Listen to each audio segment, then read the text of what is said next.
ఓం శ్రీ సాయిరామ్. అందరికీ సాయిరామ్. భగవాన్ శ్రీ శ్రీ శ్రీ సత్యసాయిబాబా వారి యొక్క దివ్య శ్రీ చరణారవిందాలకు ఏఎస్బి చెన్నై యూనిట్ తరఫున హృదయపూర్వక, ప్రేమపూర్వక, వినమ్రపూర్వక నమస్సుమాంజల్లు. అహం సత్యబోధక చెన్నై దివ్య జ్ఞాన యజ్ఞము. ఈ దివ్య జ్ఞాన యజ్ఞ సుదీర్ఘ సారథులైన మన ఆప్తులు, ఆత్మీయులు, మార్గదర్శి, దిశానిర్దేశకులైన శ్రీ మల్లె లక్ష్మీనారాయణ గారికి, నేటి కార్యక్రమం మన ఆచార్యాణి శ్రీమతి మల్లెల వరలక్ష్మి గారికి నేటి కార్యక్రమ శుభారంభంలో హృదయపూర్వక, ప్రేమపూర్వక ప్రణామాలు. సత్యసాయి దైనందిన ఆధ్యాత్మిక సత్సంగ ధారావాహిక కార్యక్రమంలో భాగంగా మనం జూన్లో ప్రారంభించుకున్నటువంటి మన రామకథా రసవాహిని రెండవ భాగాన్ని ఈరోజు మనం దాదాపు ముగింపు వస్తున్నాం. ఈ నేపథ్యంలో ఈరోజు రామకథా రసవాహిని ద్వితీయ గ్రంథాన్ని పఠించడానికి ముగ్గురు సిద్ధంగా ఉన్నారు. అందుట్లో నెంబర్ 1 శ్రీమతి మర్రాపు జగదీశ్వరి గారు, సాయిరాం, హనుమాన్ జంక్షన్. నెంబర్ 2 పిడికిటి కస్తూరి గారు, సాయిరాం, విజయవాడ. Number 3 P Koteswararao, Sairam, Hyderabad. వీరు సంసిద్ధంగా ఉన్నారు. ఇప్పుడు ఈ కార్యక్రమంలో మొట్టమొదటిగా శ్రీమతి ఎం జగదీశ్వరి గారిని రామకథా రసవాహిని ప్రారంభించవలసిందిగా హృదయపూర్వక స్వాగతం, సుస్వాగతం. ఓం శ్రీ సాయిరాం. అందరికీ సాయిరాం. ఓం శ్రీ సాయిరామ్. అందరికీ సాయిరామ్ అండి. నాకు ఈ అవకాశం ఇచ్చినటువంటి స్వామి సర్వదేవతాతీత స్వరూపుడైన భగవాన్ శ్రీ సాయిబాబా వారికి నా హృదయపూర్వక పాదాభివందనములు. అలాగే ఈ ఏఎస్బిలో అవకాశం కల్పించిన గురువు గారైన శ్రీ మల్లెల లక్ష్మీనారాయణ గారికి, అమ్మ వరలక్ష్మి గారికి నా హృదయపూర్వక పాదాభివందనములు. అలాగే ప్రత్యక్షంగాను పరోక్షంగాను వీక్షిస్తున్న ఈ ఏఎస్బి సభ్యులందరికీ నా హృదయపూర్వక సాయిరాం. అలాగే కోటేశ్వరరావు గారికి, పద్మాబాయి అన్న గారికి, శ్రీ పార్థసారథి గారికి నా హృదయపూర్వక నమస్కారాలండి. నిన్నటి దినమున మనం చెప్తుంది శ్రీరాముడు నగర ప్రవేశం చేయటానికి కోసం దివం అశేషంగా ఉండిన ఒక్కరోజే ఉందని. అప్పుడు శ్రీరాముడు హనుమంతునితో, ఓ మహావీర, నీవు బ్రాహ్మణ రూపం ధరించి అయోధ్య నగరమునకు శీఘ్రముగా వెళ్ళుము. నా క్షేమమును భరతునకు తెలుపుమని క్షేమ సమాచారములు తీసుకుని రమ్మని పంపింది. ఆ మాటలు విని హనుమంతుడు వెంటనే భరతుని దగ్గరకు వెడలను. భరతుడు నిరంతరం రామనామ స్మరణ స్మరించుతే ఈ విధముగా నుండి నా భరతును చూచి హనుమంతుడు పరమానంద భరితుడయ్యను. హనుమంతుని శరీరము పులకరించెను. అనేక విధములు అతడు చింతించి అమృతోపమాన వాక్యములను భరతుని చెవిలో చెప్పాను. ఓ భరతుడా, ఎవని వియోగము సహించలేక అహోరాత్రము నీవు దుఃఖించుచుంటివో, ఎవని గుణగణములు అహర్నిశము నీవు జపించుచుంటివో, ఎవరు దేవతలు మునులు రక్షించెనో, ఎవడు సర్వధర్మ పరిపాలకుడో అట్టి శ్రీరామమూర్తి సురక్షితముగా సీతాలక్ష్మణులతో కూడి విజయం చేసెను. అతడు శత్రువులను హతమార్చెను. అతని ప్రతాపమును దేవతలు కొనియాడిరి అని ఆనంద బాష్పములతో హనుమంతుడు చెప్పెను. దాహముచే దస్సిన మనుజుడు అవుట వలన జలమును చూచిన సంతసించిన విధముగా హనుమంతుని అమృతవాక్కులు విని భరతుడు ఆనందించి, ఇది నా భ్రమయా లేక నిజముగా జాగ్రత్తతో వినుచున్నానా అని, అయ్యో ఇది భ్రమ ఎట్లగును? ఈ శుభవర్తమానం తెచ్చిన మీరెవరు? మీరు ఎక్కడ నుండి వచ్చిరి అని హనుమంతుని కౌగిలించుకొని ఆతురతతో అడిగాను. నిన్న ఇక్కడ వరకు జరిగిందండి, ఇప్పుడు కంటిన్యూ చేస్తాను. అంత హనుమంతుడు, ఓ భరత, నేను వాయుపుత్రుడను. నా పేరు హనుమంతుడు. నీవు మరచితివి కాబోలు. ఆనాడు సంజీవి పర్వతమును కొనిపోతూ నేల కూలిన వాడను, శ్రీరాముల పాదసేవకుడను అని జవాబిచ్చిన తోడనే ఆ మాటలు విని భరతుడు అత్యాదరముతో లేచి సంతోషమును పట్టలేకపోయాను. నేత్రముల నుండి ఆనంద బాష్పములు జలజల కారెను. శరీరమునే మరచెను. ఓ కపివర్య, నా దుఃఖమును మటుమాయం చేసితివి. నిన్ను చూచుట తోడనే నా మది శాంతించెను.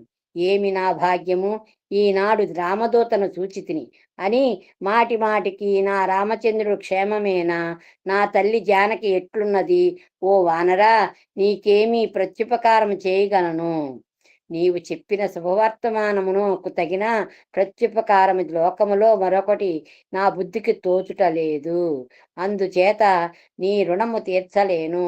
రాముడు ఏడి ఎచ్చట ఉన్నాడు, అతడు చేసిన ఘనకార్యములను నాకు వినిపింపుము అని అత్యంత ఆతురతతో అడుగుచున్న భరతుని చూచి హనుమంతుడు భరతుని భక్తి ప్రవర్తులకు ఆశ్చర్యపడి అతని పాదములకు నమస్కరించి, భరత, ఆ రాముడు అయోధ్యకు సమీపముననే ఉన్నాడు.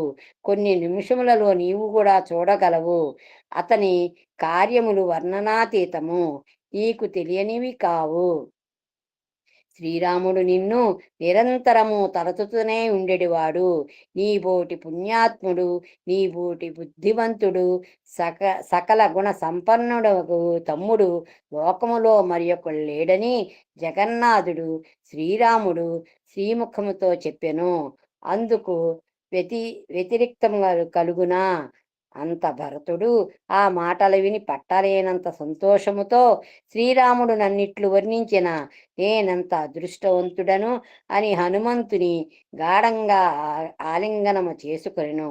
ఇక కాలహరణము చేయకూడదని భరతుని దగ్గర సెలవు తీసుకొని హనుమంతుడు రాముని వద్దకు బయలుదేరెను.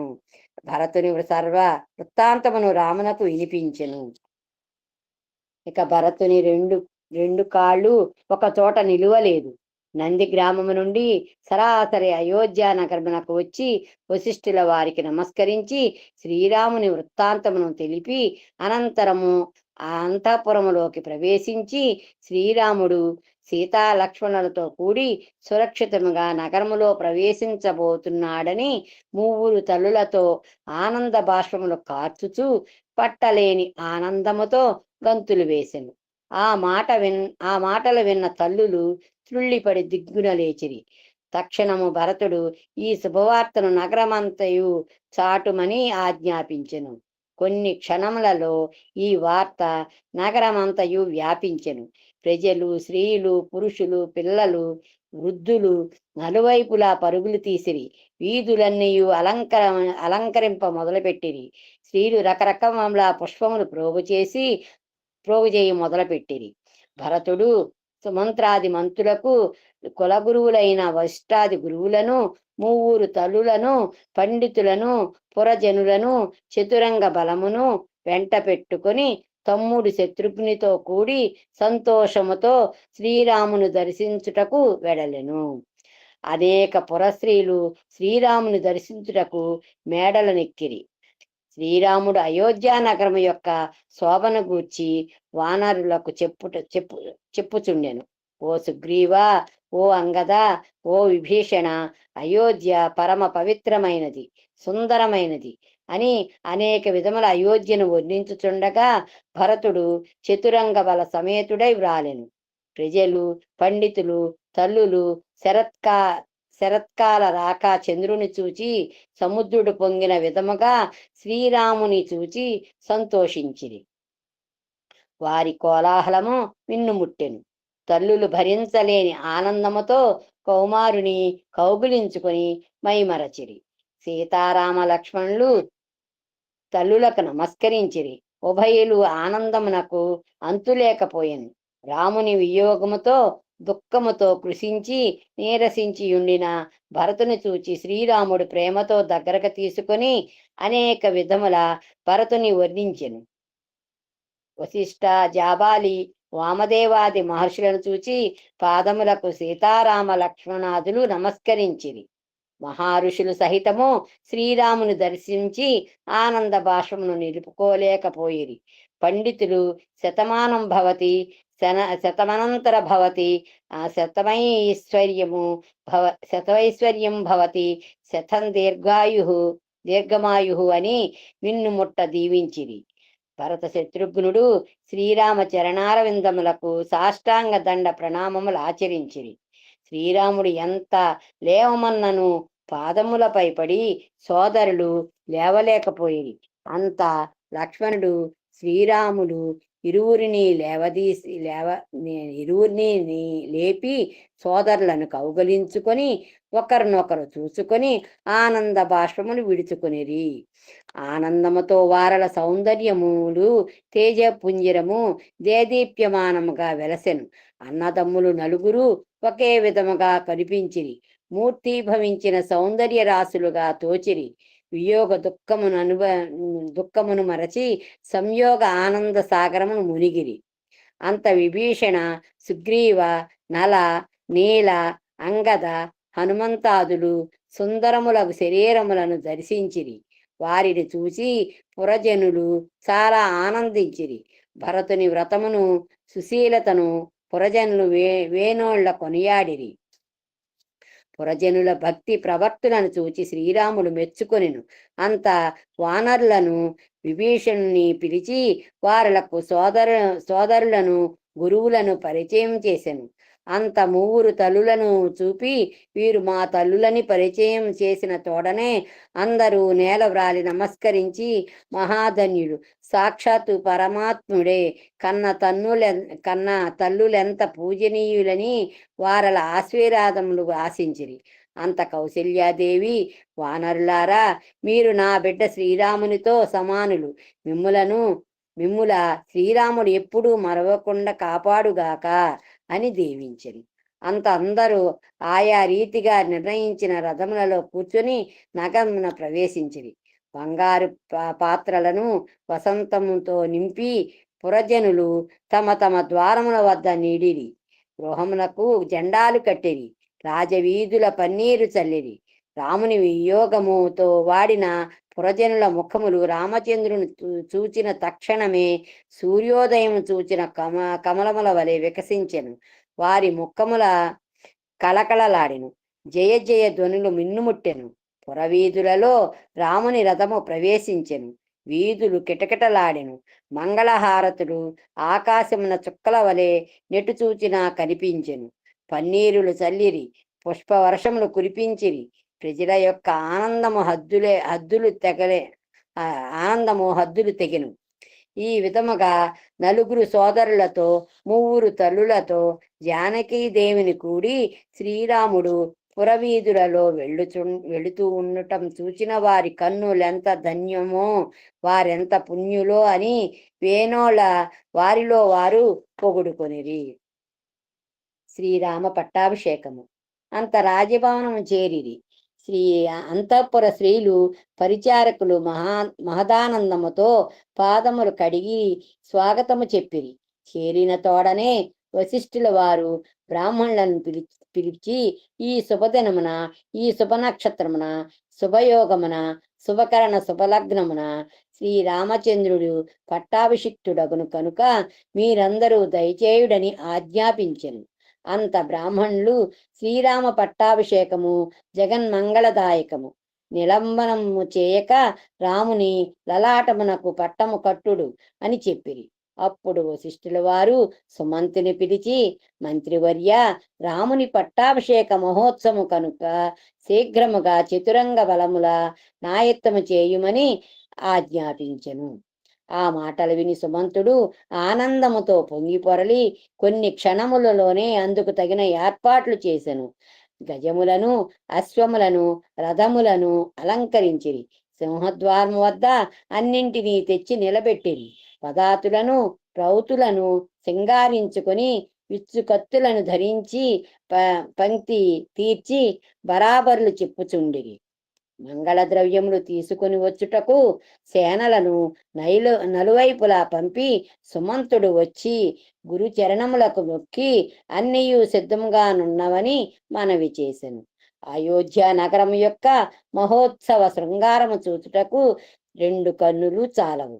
రామచంద్రుడు సేవకులను పిలిచి వచ్చిన సుగ్రీవ, విభీషణ, అంగద, నీల, నలులకు స్నానాదులు తగిన ఏర్పాట్లు గావించుమని ఆజ్ఞాపించెను. అతని ఆజ్ఞను శిరసావహించి సేనలు నలువైపులా పరుగెత్తి వానరులకు సర్వ సౌకర్యములతో అన్ని అనుకూలములు చేసిరి. అంతరాముడు భరతుని చేరదీసి స్వహస్తములతో భరతుని జడలను విడదీసెను. దగ్గర నిలువబడి ముగ్గురు అన్నదమ్ములకు భరత లక్ష్మణ శత్రుఘ్నులచే రాముడు మంగళ స్నానములు చేయించెను. పిమ్మట రామచంద్రుడు గురువు గారి ఆజ్ఞ గైకొని జటలను నిప్పుకొని మంగళ స్నానము చేసెను. వీరిట్లు మంగళ స్నానములు ఆచరించుచుండా కౌశల్యాది తల్లులు ముగ్గురు సీతాదేవికి మధ్యనమాచరించింది. ఆమె శిరస్సున కట్టిన జడలను మూరు అత్తలు నెమ్మదిగా విడదీసి పీతాంబరములు కట్టి సర్వాలంకారములతో జానకిని అలంకరించిరి. శ్రీ మహాలక్ష్మి వలె సీతాదేవి వచ్చి శ్రీరాముల వారి పార్శ్వమున అలంకరించెను. కోడలని కౌమారుని చూచి తల్లులు ముగ్గురు బ్రహ్మానందము నొందిరి. నేటికి కదా మా జన్మ ధన్యమైనది, మా అభీష్టము సఫలమయ్యను, మా కన్నులు పండెను అని తలచుకుంటూ లక్ష్మీనారాయణుల వలె బ్రహ్మతేజంతో వెలుగుచున్న ఆ సీతారాములను చూచి భయమరచిరి. ఆనందమును ఆపుకోలేకపోయిరి. వశిష్ఠుల వారు శ్రీరామచంద్రుని దివ్య మంగళ విగ్రహము చూసి భ్రమించెను, ఆనందించెను. ఈ మహద్భాగ్యము నాకు ఏనాడు లభించునా అని కాలమునకై వేచియుండిన గురువు గారి మనోభీష్టము కూడాను నేటికి ఫలించెనని వశిష్ఠుల వారు లోలోన పట్టలేని ఆనందమును పొందెను. సేనలను పిలిచి రత్నగితమగుమైన సింహాసనము తెచ్చి హజారంలో నుంచడని ఆజ్ఞాపించెను. ఆ సింహాసనం యొక్క సొగసు వర్ణనాతీతము. దాని కాంతులు సూర్యకాంతుల వలె నుండెను. చూచువారుల కన్నులు మిరుమిట్లు గొలిపెను. వశిష్ఠాది మహర్షులకు బ్రాహ్మణులకు శ్రీరాముడు నమస్కరించి, తల్లులకు నమస్కరించి, పురజనులకు పెద్దలకు సభకు ఒక్కపరి నమస్కరించి సింహాసనం అధిష్ఠించెను. సీతారాములు గద్దె నెక్కిరి. వారుభయలను చూచి ఋషులు, మునులు, మహానుభావులు, ప్రజలు సంతసించిరి. బ్రాహ్మణులు వేద మంత్రములు పఠించిరి. ప్రజలు మిట్టునట్లు జయ జయ శబ్దములు పలికిరి. వైశాఖ బహుళ సప్తమి నాడు శ్రీరామచంద్రుడు పట్టభద్రుడయ్యను. బ్రాహ్మణుల సెలవు గైకొని శ్రీరాముని లలాటమునకు వశిష్ఠుల వారు పట్టము గట్టిరి. మాటి మాటికి కుమారుని చూచి కౌశల్య పరమానందము నొందెను. ఇక సోదరులైన లక్ష్మణ భరత శత్రుఘ్నును ఆనందమునకు అంతులేదు. వారు చామరములు పట్టి ఛత్రమును పట్టి సీతారాములకు సేవకులుగా నిలిచిరి. ఇట్టి భాగ్యము మాకెప్పుడు ప్రాప్తించునా అని తపశ్చేయుచుంటిరి. వారి తపస్సు నేటికి ఫలించినని పరమానందముందిరి. ఆకాశమున దుందుభువులు మ్రోగించిరి. గంధర్వులు పాటలు పాడిరి. అప్సరసలు నాట్యమాడిరి. విభీషణుడు, సుగ్రీవుడు, అంగదుడు, హనుమంతుడు, జాంబవంతుడు, నలుడు, నీలుడు, తదిముఖుడు, ద్వివిధుడు, మైందుడు మొదలగు వానర ప్రముఖులందరూ ధనుర్బాణములను, డాల్కాతులను, శక్తితోమరులను ధరించి ఇరువైపులా పంక్తి తీర్చి విధేయతలతో ఆనందమును అనుభవించిరి. నాడు పార్శ్వమున సీతతో కూడి శ్రీరాముడు సింహాసనం అధిష్ఠించి కోటి మన్మధువుల లావణ్యమును అపహరించెను. ఆ రఘుకుల తిలకమును చూచి దేవతలు మోహించిరి. ఋషులు కూడా మోహించిరి. రాముడు కనకాంబర కేయూరములను, మకర కుండములను ధరించి త్రిజన్మోహనాకారముతో ప్రకాశించెను. ఆ దర్శనమును చూచిన వారు ధన్యులు, వారే పుణ్యులు. పూర్వము సముద్రుడు రావణునకు ఒక రత్నమాల బహుమతి చేసి ఉండెను. ఆ మాలను పట్టుకొని విభీషణుడు లేచి శిరస్సు వంచి సీతాదేవికి అందించెను. ఆమె చేతియందు అందుకొనెను. ఆ మాల యొక్క కాంతి జ్యోతులు సభామందిరమునంతయు మిరుమిట్లు కొలిపెను. అంత సీత శ్రీరాముని ముఖము చూచెను. ఆమె అంతరంగమును గ్రహించి శ్రీరాముడు, సీత, ఈ సభ్యులలోనెవరి యందు నీకు దయ కలదో వారికి దానిని బహుమతి చేయమని చెప్పాను. అంత సీత క్షణము యోచించి హనుమంతుని వైపు చూచెను. ఆమె కృపాదృష్టి చూచి హనుమంతుడు జోహారులను వచ్చి సీత ఎదుట శిరస్సు వంచి నిలచెను. ఆహారము సీత స్వహస్తములతో హనుమంతునికి అందించెను. దాని ప్రకాశము అన్ని వైపులా త్రిప్పి త్రిప్పి చూచుచూ హనుమంతుడు అపరితానందముతో ఇందులో ఏమి విశేషమున్నదో అని చూడగోరెను. మాలను త్రింపి ఒక్కొక్క రత్నమునే తీసి నోటిలో పెట్టుకొని కొరికి చెవి దగ్గర పెట్టుకుని చూచి మరుక్షణముననే ఆ ముక్కలను పారవేయుచుండెను. ఈ విచిత్రమును చూచి సభికులు నిశ్చేష్టులైరి. అంత మిగిలిన రత్నములయందు కూడా ఏమీ లేదని క్రింద పారవేశను. ఆ సభలో అతనిని మందలించు వారెవరూ లేకపోయిరి. అందరూ తమలో తాము గుసగుసలాడిరి. ప్రేమతో దయతో సీతాదేవి అందించిన విలువ గల వజ్రాల హారమును ఈ రీతిగా చేసిన ఈ కోతి ఎవరా అని తమలో తాము హనుమంతుని నిందించిరి. కాని బయట చెప్పలేకపోయింది. ఎంతో విలువైన వజ్రాల హారములను ఈ రీతిగా అవమానం పరిచే కదా నా మాలకింతటి దురవస్థ వచ్చినా అని విభీషణుడు కూడా లోలోన చాలా విచారించను. ఈ విధముగా సభలోని వారందరూ ఒక్కొక్కరు ఒక్కొక్క రీతిగా నోహ పెంచుకొనుటచే కొంత అసంతృప్తి కలిగెను. అందులో ఒక రాజు ధైర్యము చేసి లేచి, ఓ మహావీర, ఆ రత్నములను ఎందుకు త్రుంచితివి? ఇది నీకు సరియా? అందులో అంతరార్థమేమియో నాకు తెలిపి మమ్ములను శాంతపరచుము అని అడిగాను. అంత హనుమంతుడు అతను వచనమును విని, ఓ రాజా, ఈ నీల మాణిక్యములలో పవిత్రమైన రామనామం ఉన్నదా లేదా అని చూడగోరితిని. కానీ అందులో రామనామము కానరాలేదు. రామనామము లేని మాల రాళ్లతో సమానమని నేను దానిని నేలవేసి తిని అని ప్రత్యుత్తరమిచ్చాను. అయ్యా హనుమంత, ప్రతి పదార్థమునందును రామనామం ఉండవలననియు నీ అభిప్రాయము. ఇది అసాధ్యము కదా అని రాజు తర్కించెను. అందులోకి హనుమంతుడు, రామనామము లేని పదార్థము వల్ల లాభమేమిటి? అట్టి పదార్థము నాకక్కరలేదు అని మహాబలుడైన హనుమంతుడు రాజు వచనములను ఖండించెను. రాజు తిరిగి, హనుమంత, మంచిదే, రామనామము లేని దానిని నీవు సహించవు కదా. అట్లయిన నీ శరీరమును నామనామమున్నదా?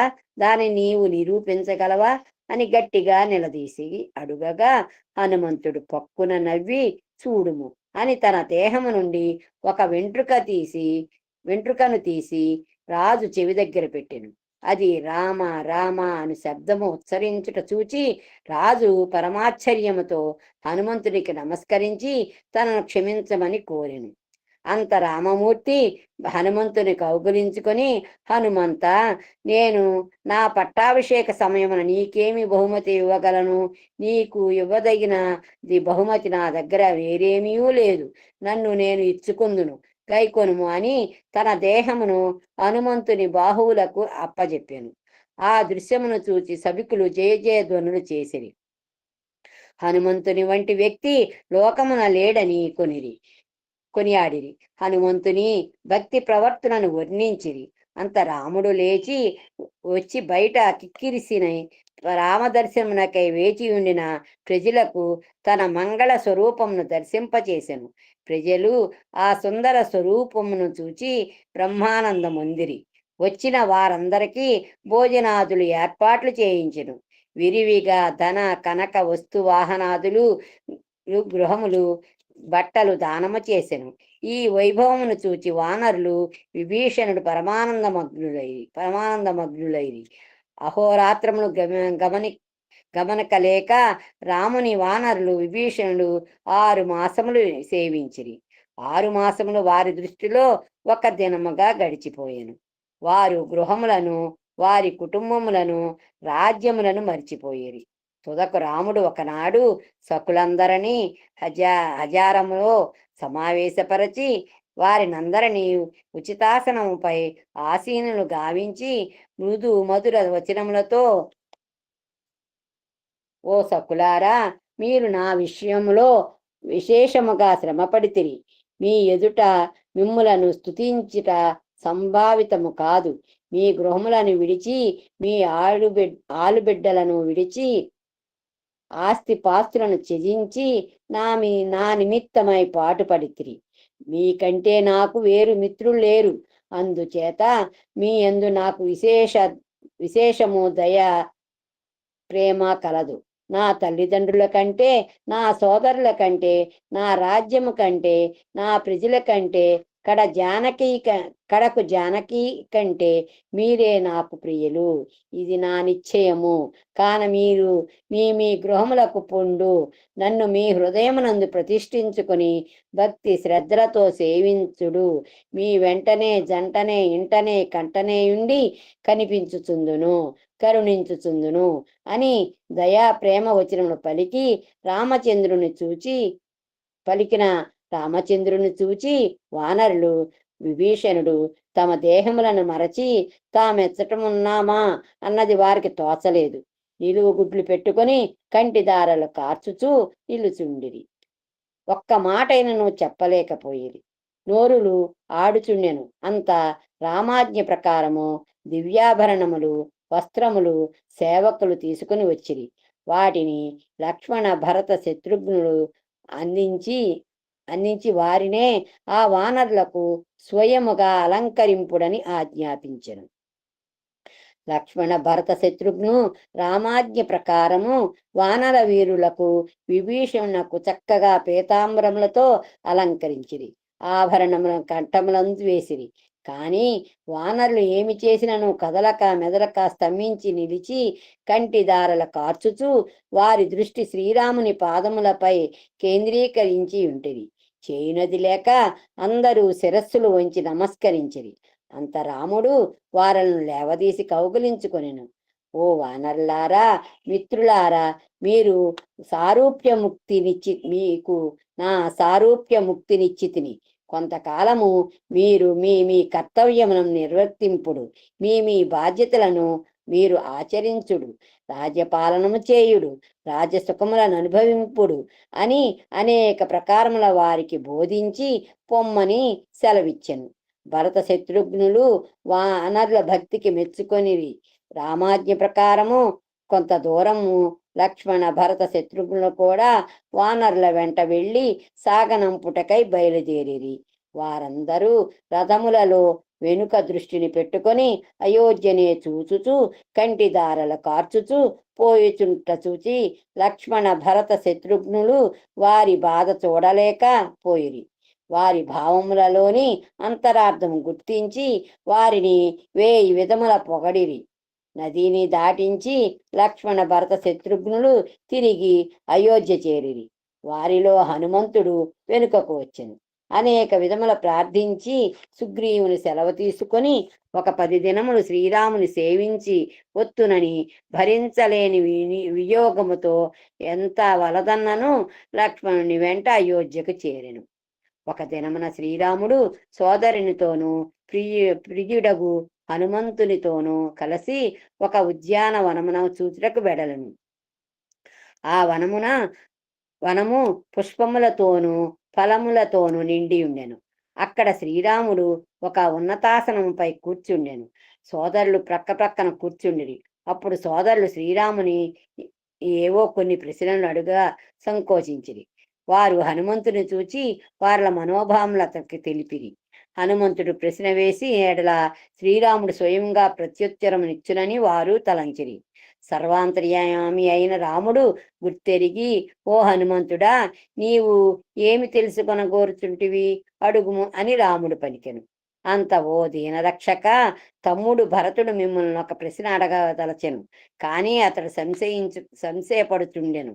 నీ ఎదుట అతడు సిగ్గుపడుతున్నాడు అని హనుమంతుడు చేతులు జోడించి నమస్కరించి విన్నవించెను. ఓ వాయుపుత్ర, నా స్వభావము నీకు తెలియదు కదా. భరతునకు ఏ విధమైన భేదము లేదు కదా అని శ్రీవారు చెప్పిరి. శ్రీరాముని వచనములను భరతుడు విని వారి పాదములకు నొక్కి, ఓ ప్రణతార్తి హరా ప్రణతార్తి హరా, ఆలకింపుము. నా తప్పులు క్షమించి నన్ను రక్షింపుము. ఏ సందేహములు నాకు లేవు. స్వప్నం నందైనను శోకమోహము లేదు.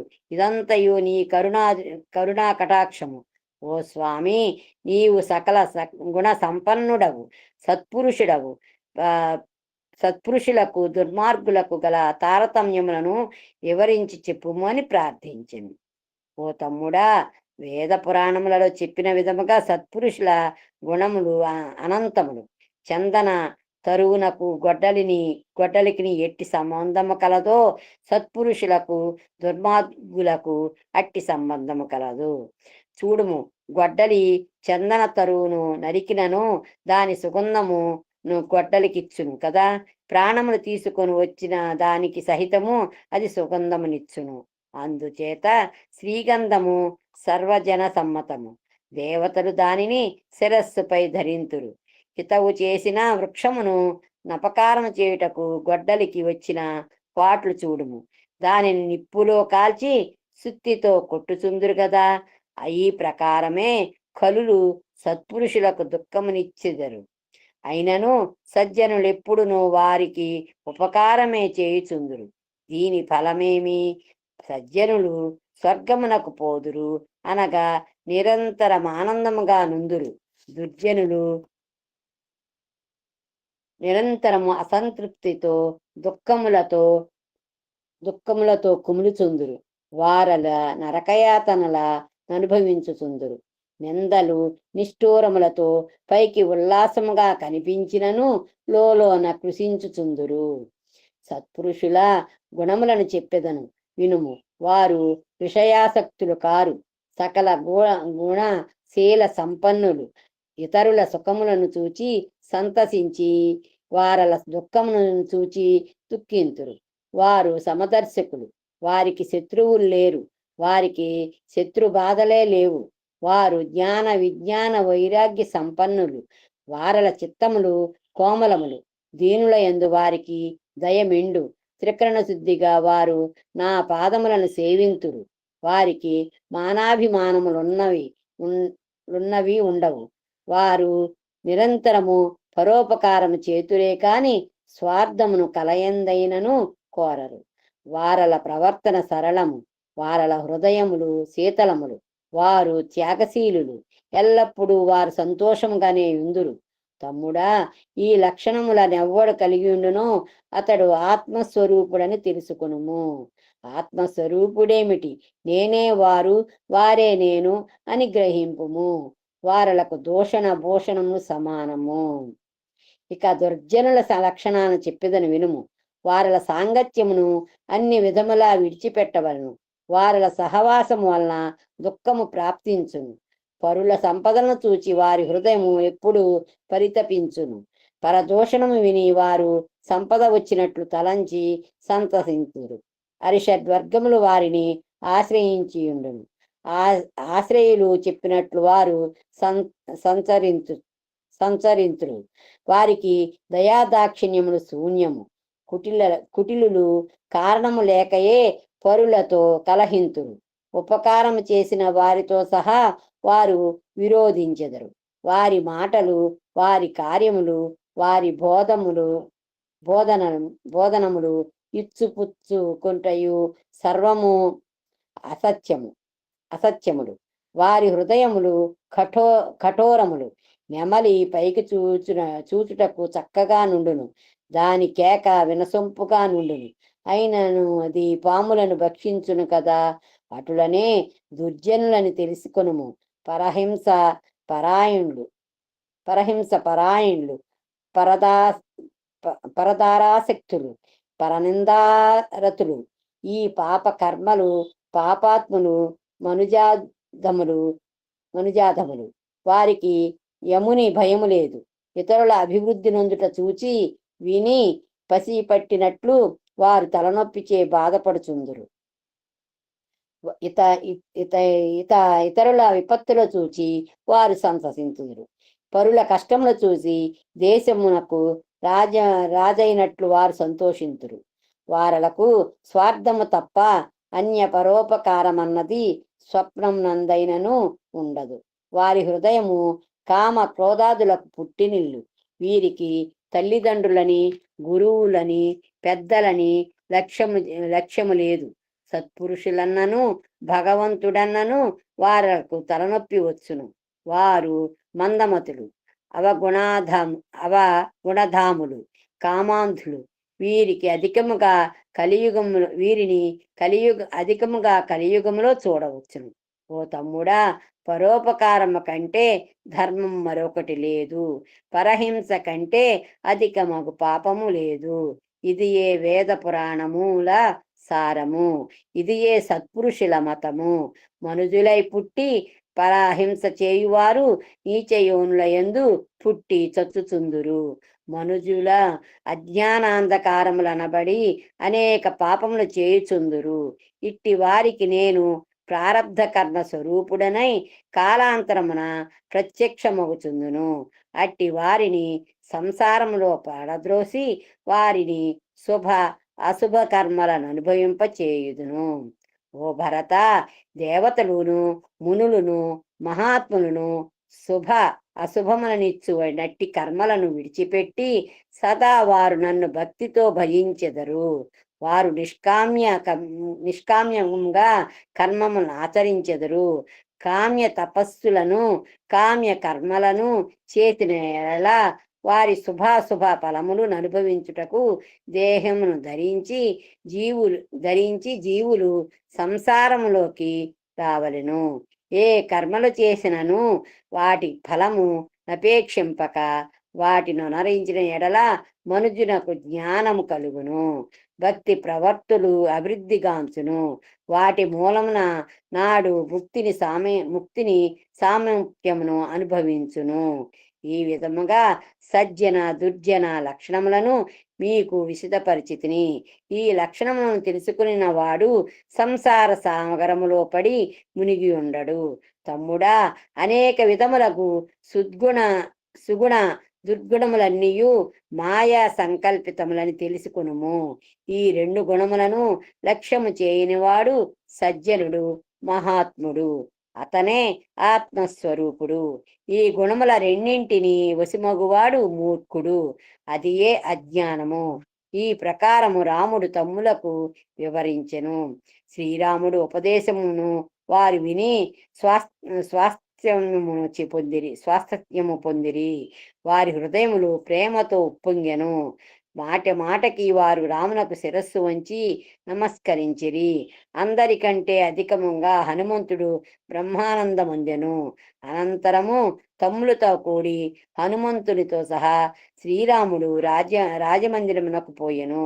ఈ విధముగా శ్రీరాముని దినచర్య నడుచుచుండెను. మరొక దినమున పురజనులకు గురు బ్రాహ్మణులకు వర్తమానము పంపెను. వారందరూ కొలువు కోటములో సమావేశమైరి. వారు సుఖాసనములను అధిష్ఠించిరి. అప్పుడు వారిని చూచి శ్రీవారి ఈ విధముగా వారితో ప్రసంగించెను. ఓ పురజనులారా, ఓ గురు బ్రాహ్మణులారా, నమస్కారము. నా మాటను శాంతముగా వినుడు. స్వార్థపరుడనై నేను దురభిమానముతో ప్రసంగించుట కాదు. నేను మీ రాజునని చెప్పుటయు కాదు. మిమ్ముల చెడు మార్గముల సంచరించుడని బోధించుటయు కాదు. నా మాటలు మంచివని మీకు తోచిన ఎడల ఆ ప్రకారము సంచరింపుడు. నా మాటలు విని వాటి ప్రకారం నడుచుకున్నవాడే నా స్నేహితుడు, వాడే నా తమ్ముడు. నేనొక తప్పు మాట చెప్పినను మీరు వెనుదీయక నా తప్పును నాకు చూపుడు. అన్ని జన్మల కంటే నరజన్మము దుర్లభము అని వేద పురాణములను మహనీయులును చెప్పుచున్నారు. ఎంతో పుణ్యం చేసి ఉండినా కాని నరుడై పుట్టడు. అది దేవతలకు సహితము దుర్లభము. నరజన్మము మోక్షమునకు ద్వారము.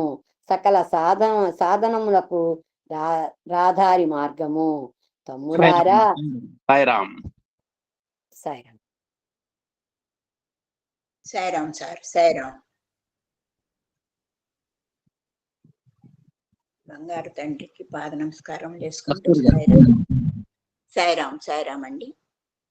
స్వామి, తమ్ములారా, ఈ శరీరము విషయభోగములను అనుభవించుటకు కాదు, సర్వభోగములు అనుభవించుటకు కాదు. ఇవి అన్నీ క్షణభంగురాలు. వీని మూలమున మనుజుడు మరల సంసారములోకి వచ్చును. అందుచేత ఈ భోగములన్నీ దుఃఖములకు కారణములు.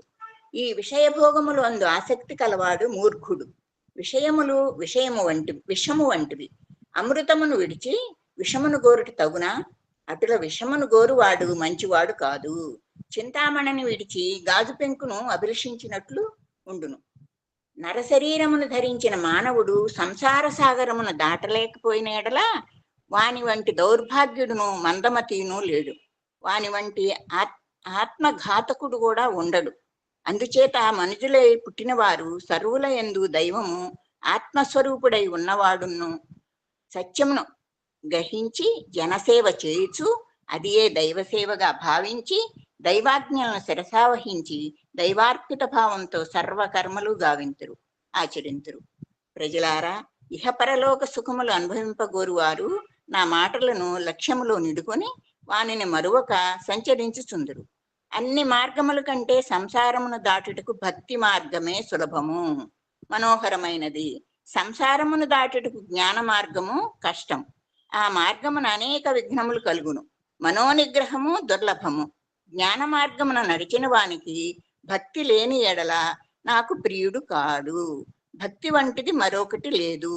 దానికి స్వతంత్రం కలదు. దాని వలన సకల సుఖములు కలుగును. సత్సాంగత్యము లేని ఎడల భక్తి కలగదు. అందుకని అందరం సత్సంగంలో జాయిన్ అయ్యేది. అందుకే ఓ జనులారా, మీకు మరొక రహస్యము చెప్పుచున్నాను వినుడు. శివకేశవులకు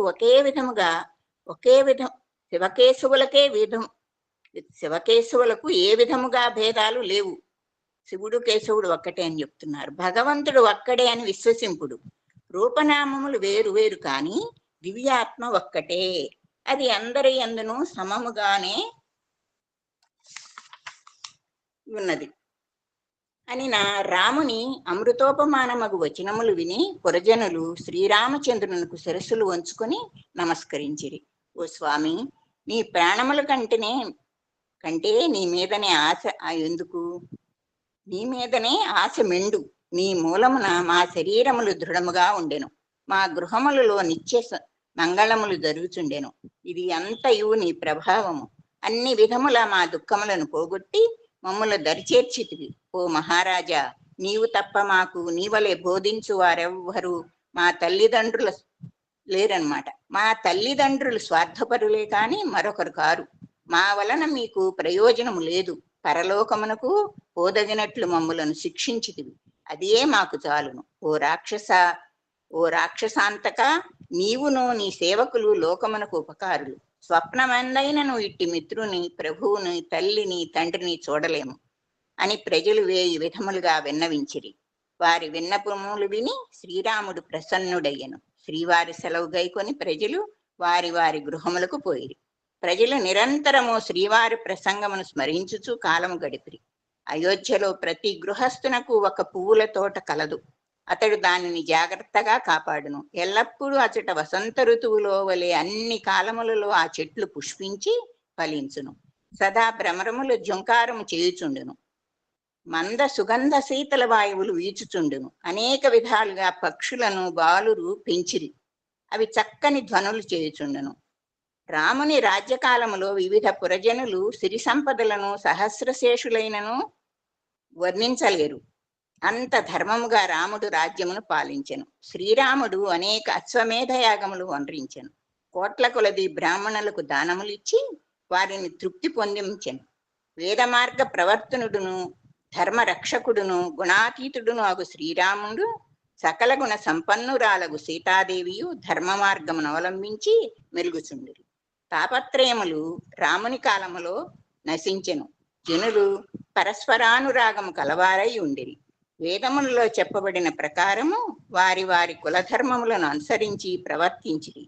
తపములు, దానములు, యజ్ఞములు, జ్ఞానమును ఈ 4 ధర్మములు యథావిధిగా లోకములో జరుగుచుండెను. స్వప్నమందైనను ప్రజలు పాపచింతనలు చేసేటివారు కారు. స్త్రీలు, పురుషులు, వృద్ధులు, బాలురు సర్వులు శ్రీరాముని చింతన నిరంతరము చేయుచుండేటివారు. ఏ విధమగు పీడలను కానరావు. దరిద్రులను, దుఃఖితులను, దీనులను, మూర్ఖులను, కురూపులను ఇట్టి మనుషులు రాముని కాలమున కానరాలేదు. అందరూ సర్వలక్షణ సంపన్నులు. ఒకరికి డాంబికము లేదు, మరొకరికి అసూయ లేదు. అందరూ ఆత్మజ్ఞానులు, ధర్మరతులు, దయాదాక్షిణ్యములు కలవారే. ఒకరు సుగుణములను మరొకరు మెచ్చుకొనుచుండురే కాని అసూయకు చోటిచ్చెడివారు కారు, లేదా అహంకారమునకు తావిచ్చెడివారు కూడా కాదు. సప్త ద్వీపములతో కూడిన భూమండలము యావత్తును సముద్రము వరకు రాముని ఏకఛత్రాధిపత్యం క్రిందనే ఉండెను. ఈ సామ్రాజ్యమునకు శ్రీరాముడే స్వరాట్టు. రామరాజ్యములో సామదానములకు పూర్ణించి ఉండెను. వేద దండనములు కానరావు. దండము యతీశ్వరుల చేతిలో మాత్రమే కనబడును. రాగములోను దమురాగములోను నృత్యములోను కనిపించుచుండును. అంటే దండాలు. నిగ్రహము ఆత్మ నిగ్రహములో కనిపించును. శత్రువులే లేని సమయమున వారిని నిగ్రహించుట ఎట్లు? నిరుపమానమగు వాపీ కూప తటాకములు అనేకములు ఆ నగరమున కలవు. దాని నిర్మల జలము లేమి సిగ్గుపడెడు వారు. నానారంగుల కల కమలములు ఆ సరోవరములో వికసించి ఉండెను. దాని ఒడ్డుల అనేక పక్షులు ధ్వనులు చేయుచుండెను. ఒడ్డు నిలబడి పక్షులు కిలకలా రావాలి. సుఖపిక పారావతములు మధుస్వరముతో గానము చేయుచుండెడివి. ఆ నగరము స్వర్గమును కంటే అధికముగా నుండుటచే అందరూ దానిని చూచి భ్రమించిరి. ఒక దినమున సకల సుఖదాయుడగు శ్రీరామును దర్శించుటకు వశిష్ఠుడు రాజమందిరమునకు వచ్చెను. అర్ఘ్యపాద్యములనిచ్చి శ్రీరాముడు అతన్ని సత్కరించెను. ఆ మునిరాజు చేతులు జోడించి, హే కృపా సింధు, నా మనవి ఒకటి కలదు. మీ లీలామానుష చర్యలు కన్నులారా కాంచుచుంటిని. నా మనసును గొప్ప సందేహము పుట్టెను. నీ ప్రభావము అపారము. వేదములకు సహితము నీ సంగతి బాగుగా తెలియదు. ఓ స్వామి, నేను నిన్నెటులు వర్ణించగలను? పురోహిత కర్మ నీచమైనది. వేద పురాణ శాస్త్రములు పురోహిత వృత్తిని దూషించుచున్నవి. యజమానుని శుభాశుభ కర్మలలో సగము పురోహితుని వంతును వచ్చును, సగము పురోహితుని వంతుకు వచ్చును. కనుక అది ద్రోహము. మొదట ఈ పురోహిత కర్మ స్వీకరించుటకు నేను సమాధాన పడలేదు. అప్పుడు బ్రహ్మ నన్ను చూచి, నాయన, నీకు రాబో సంగతి తెలియదు. తప్పక నీవు ఆ పనిని చేయుము. అందువలన మున్ముందు నీకు లాభము కలుగును. పరబ్రహ్మము రఘుకులమును అందు అవతరించును అని ఒక్క నొక్కి చెప్పి నన్ను ఆ పనికి ఎడలటానికి మొదలు పెట్టమని పంపించారు. అందుచేత దానికి నేను సిద్ధపడ్డాను. ఏ సత్పదార్థము వానిని చేయకే సులభముగా పొందగలిగితిని. ఈ సత్కర్మలకు పరమార్థమే లక్ష్యం. ఇంతకంటే మంచి మార్గము నేను సంతరించును. ఓ దేవదేవా, జపములు, తపములు, యజ్ఞములు, నియమాలు, వ్రతములు ఇవన్నీ వేద విదిత కర్మములు. జ్ఞానము, భూతదయ, దమము, శిష్టాచార ప్రవర్తన వీటి వలననే నీ సన్నిధి లభించును. ఓ నాథ, నేను ఒక వరము కోరుకుందును. తమరు కటాక్షించి దయచేయుడు. ఎన్ని జన్మలెత్తినను నీ పాదార విందముల యందు భక్తి తక్కువ కాకుండా ఉండుగాక అని వశిష్ఠుడు శ్రీవారిని ప్రార్థించెను. స్వామి పిమ్మట రాముని అనుజ్ఞ గైకొని వశిష్ఠుడు స్వగృహమునకు పోయిను. పరమ పవిత్రమైన శ్రీరాముని మనోహరమగు చరిత్రను ప్రజలు గానము చేయుచుండిరి. వ్రతములు, యాగములు చేసినను, జ్ఞాన వైరాగ్యములు కలిగి ఉండినను ప్రేమ లేని ఎడల రాముని దర్శనము దొరకదు. జ్ఞాని, తపస్వి, శూరుడు, కవి, పండితుడు, సకల గుణరాశి వీరిలో ఎవరిని లోభము బాధించలేదు. ధనమతముచే ఎవ్వరూ తప్పు మార్గము తొక్కలేరు. అధికార బలముచే ఎవడును చెవిటివాడు కాలేడు. యవ్వన జ్వరముచే బాధపడని వాడేడి? మమకారముచే కీర్తి పోగొట్టుకుని వాడేడి? మత్సరమును మత్సలేని వాడేడి? శోకమును నట్టి వాయువుచే కంపము నొందని వాడేడి? చింతయును అట్టి సర్పముచే కరువబడని వాడేడి? అంతను శ్రీరాముడే. వేనికి కట్టుబడక అన్నింటికీ మించి అతీతుడై ఆత్మరూపుడై నిలిచిన వాడే భగవంతుడు ఒక్కడే. స్వామి, ఈ లోకములో మాయ యొక్క ప్రచండ సైన్యములు తిరుగుచుండును. కామాదులు, యోధులు, భటులు, దంభము, పాషాండము మొదలగున సేనాపతులు ఆ మాయా రఘునాథుని చూచి ఆమె మిథ్య అయినను రఘునాథుని కటాక్షము లేని ఎడల దాని బంధములు వీడవు. తజ్జాయమైన కటాక్షమే దానిని వీడగొట్టును. ఏ మాయ చరాచర జంతుజాలములను ఆడించుచున్నదో, ఏ మాయ యొక్క ప్రభావం గుర్తెరిగిన వారు లేరో, అట్టి మాయ ఒక నటివలే దానిని అనుచరులైన కామాదులతో కూడి భగవంతుని భ్రూవిలాసము అనుసరించి నాట్యము చేయును. శ్రీరాముడు శ్రీ రఘురాముడు సచిదానందమూర్తి, ఘనశ్యాముడు, పుట్టుక లేనివాడు. అట్టి పరమాత్మ యందు మాయలేశమైనను ఉండదు. అయోధ్య నగరములో నిత్యోత్సవములను నూతన వినోదములను జరుగుచుండెను. రోజు పండగనండి అయోధ్యలో. అనుదినము శ్రీరాముడు దానముల కింద ధనమును వినియోగించును. ఒకరినొకరు నిందించుకొనకూడదు, దుర్భాషలాడరాదు. ప్రతి గృహమందు దినము వేదపారాయణం, ప్రతిరోజు వేదపారాయణం, పురాణ శ్రవణము జరుగుచుండెను. ఎవరి కులధర్మములను అనుసరించి వారు సంచరించిరి. కానీ పరకులములను తిరస్కరించువారు కాని చిన్నబరుచుట కాని రామ పరిపాలనలో ఎక్కడను కానరాదు. రామునకు ప్రజలయందు దయానురాగములు పెరిగెను. రాముని కాలములో భక్తి శ్రద్ధలతో భర్తలకు స్త్రీలు శుశ్రూష చేయుచు చూచి దేవతా స్త్రీలు సహితం కూడా అంటే సిగ్గుపడేవారు. ఆనాటి భర్తలు కూడా వారికి తగిన వారై ఉండిరి. భార్యలకు కంటినీరు తెప్పించేవారు కారు. సతీపతులు ఇరువురు అర్ధదేహములుగా భావించి ఒకరినొకరు అనుసరించి అన్యోన్య అనుకూలంగా మెలిగేవారు. అసత్యములు రామకాలమున ఎట్టి సమయమందైనను ఆడుటకు పూనుకొనివారు కాదు. సత్యమే పలికేవారు కానీ అసత్యం పలికేవారు కాదు. తల్లిదండ్రుల ఆజ్ఞలు, గురువుల ఆజ్ఞలు బాలబాలికలు మన్నించుచుండిరి.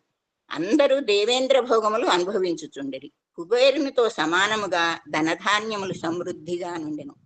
అంత చక్కగా సంపాదించుకుంటున్నారు. శరత్కాల చంద్రబింబమును చూచి చకోరములు సంతసించున్నట్లా అంతఃపుర స్త్రీలు రాముని చూచి ఆనందించేవారు. శ్రీరాముని దివ్య మంగళ విగ్రహమును కన్నులారా చూచి భరత లక్ష్మణ శత్రుఘ్నులు మనసున ఆ కాప్యాయము కలిగేది. రాముని ప్రభుత్వములో లోకమంతయు సంపూర్ణ కళలతో నిండి ఉండిను.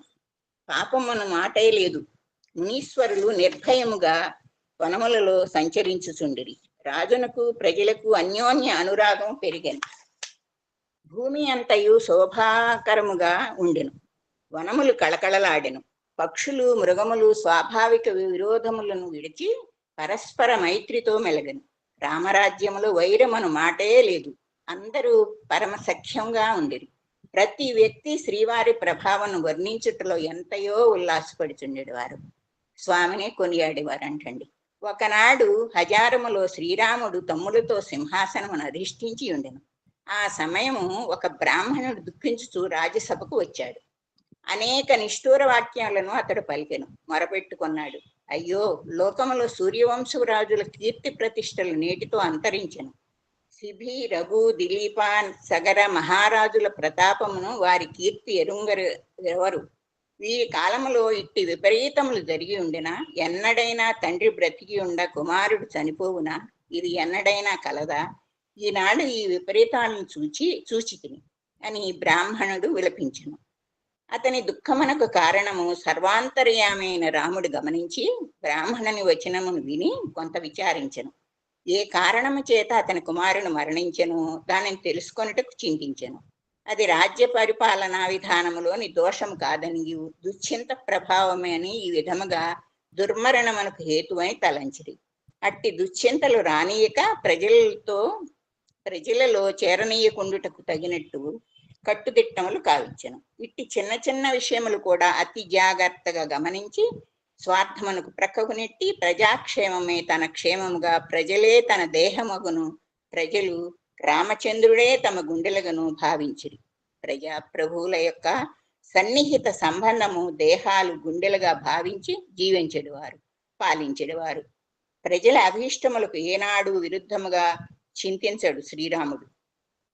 ప్రజలు కూడా ప్రభువు యొక్క ఆజ్ఞను స్వప్నమందైనను జవదాటరు. అట్టి ఆనాటి రామరాజ్యము కొన్ని సంవత్సరములు ప్రశాంతంగా జరిగను. రాముడు సాక్షాత్తు నారాయణుడు. అతని పరిపాలనమే ప్రపంచ శోభ. లోక కళ్యాణమునకు సత్య ధర్మములే సరైన పాలకులు. సాయిరాం.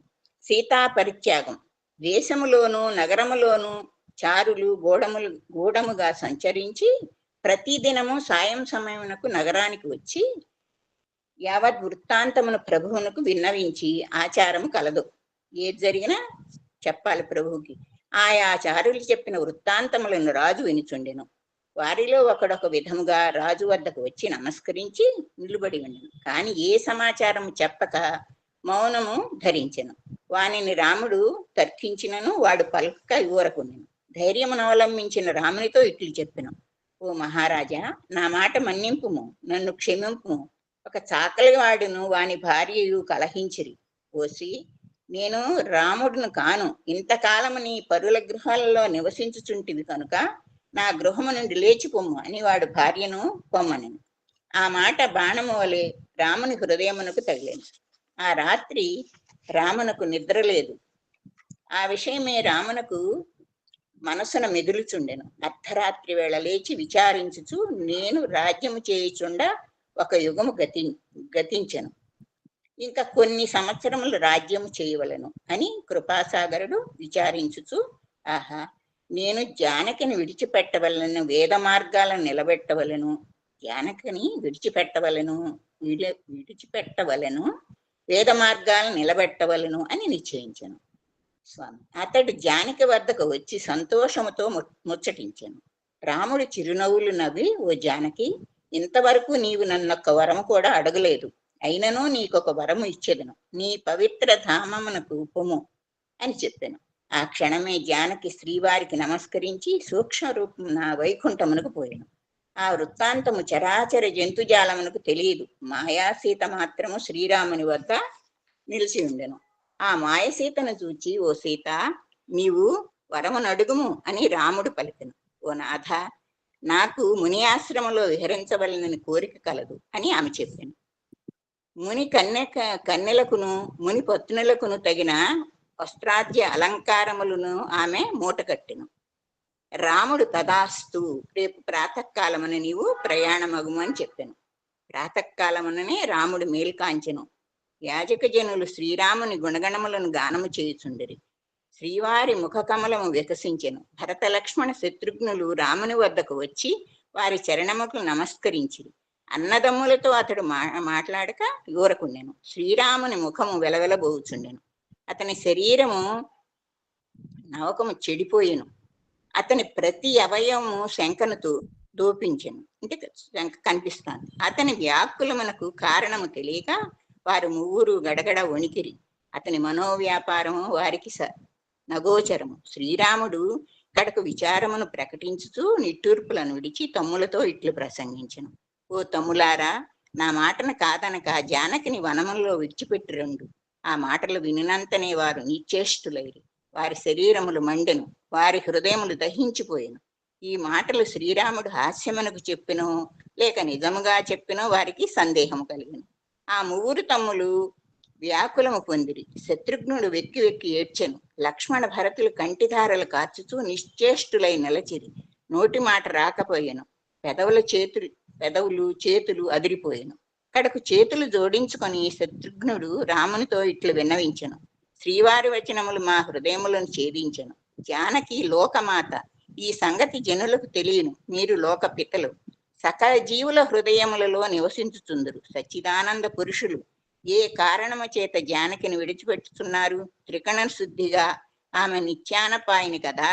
ఓ రాక్షసాంతక, మీరు సర్వజ్ఞులు. ఆమె ప్రస్తుతము గర్భమును ధరించెను. ఇట్టి స్థితియందు ఆమెను ఒంటరిగా విడిచుట పాడియా అని పరలి వచ్చు దుఃఖమును ఆపుకొనలేక గోడును ఏడ్చుతూ శత్రుఘ్నుడు విన్నవించెను. ఓ తమ్ముడా, నీవు నా మాటలను ఉల్లంఘించిన ఎడల నా ప్రాణములు ఈ శరీరము నిలిచి ఉండవు. మీకు మంగళమగుగాక. ఓ తమ్ములారా, నా మాట ప్రకారం ప్రాతకాలమున జానకిని వనమునకు తీసుకొని పొండు అని శ్రీరాముడు శిరస్సు వంచుకొని దుఃఖించుతున్నట్లు నటన చేశాను. కర్ణ కఠోరమగు శ్రీరాముని వచనాలను విని భరతుడు, ఓ నాథ, నేను బుద్ధిహీనుడును, నా విన్నపము ఆలకింపుము.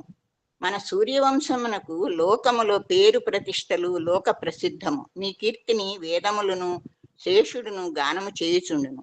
జానకి సకల శోభాన్వితురాలు, అమంగళమును నశింపచేయును, సకల శుభమంగళములను ఇచ్చును. ఆమె మహాప్రతివ్రత.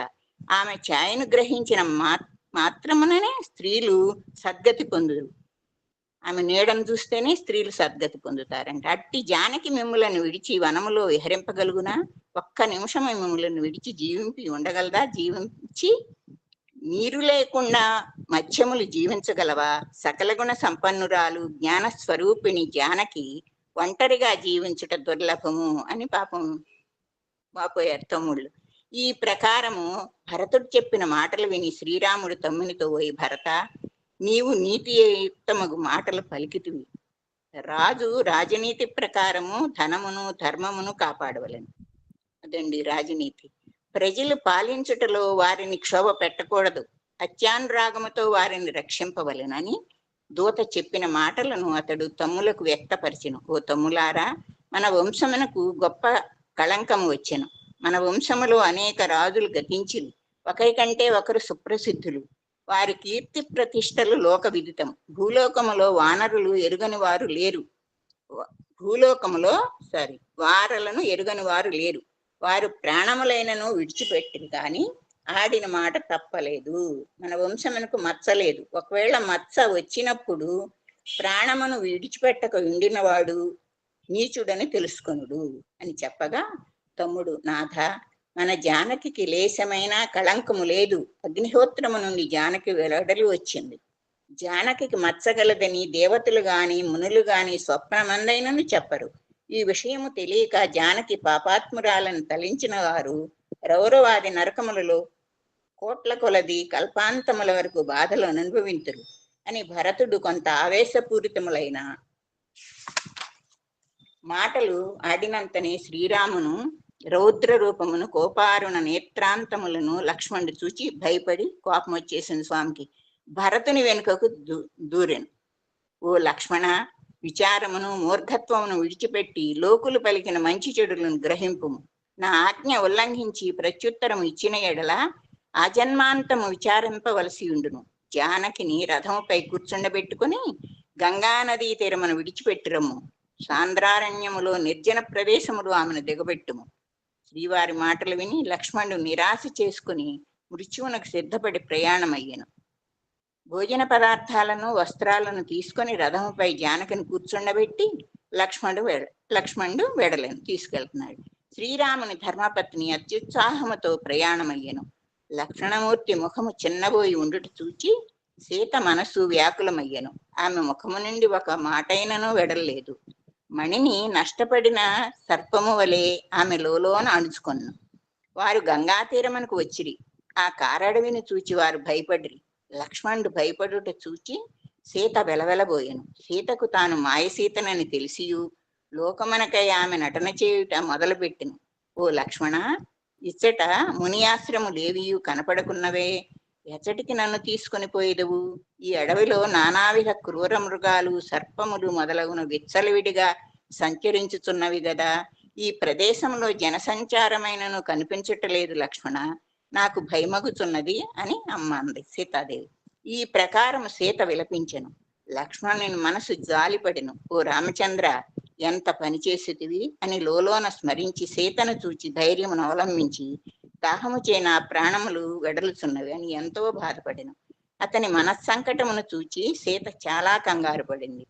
లక్ష్మణుని నిశ్చయమును తెలుసుకుని ఆకాశవాణి, లక్ష్మణ, జానకిని విడిచి నీవు అయోధ్యకు పొమ్ము, సౌభాగ్యవతగు సీత జీవించును అని పలికెను.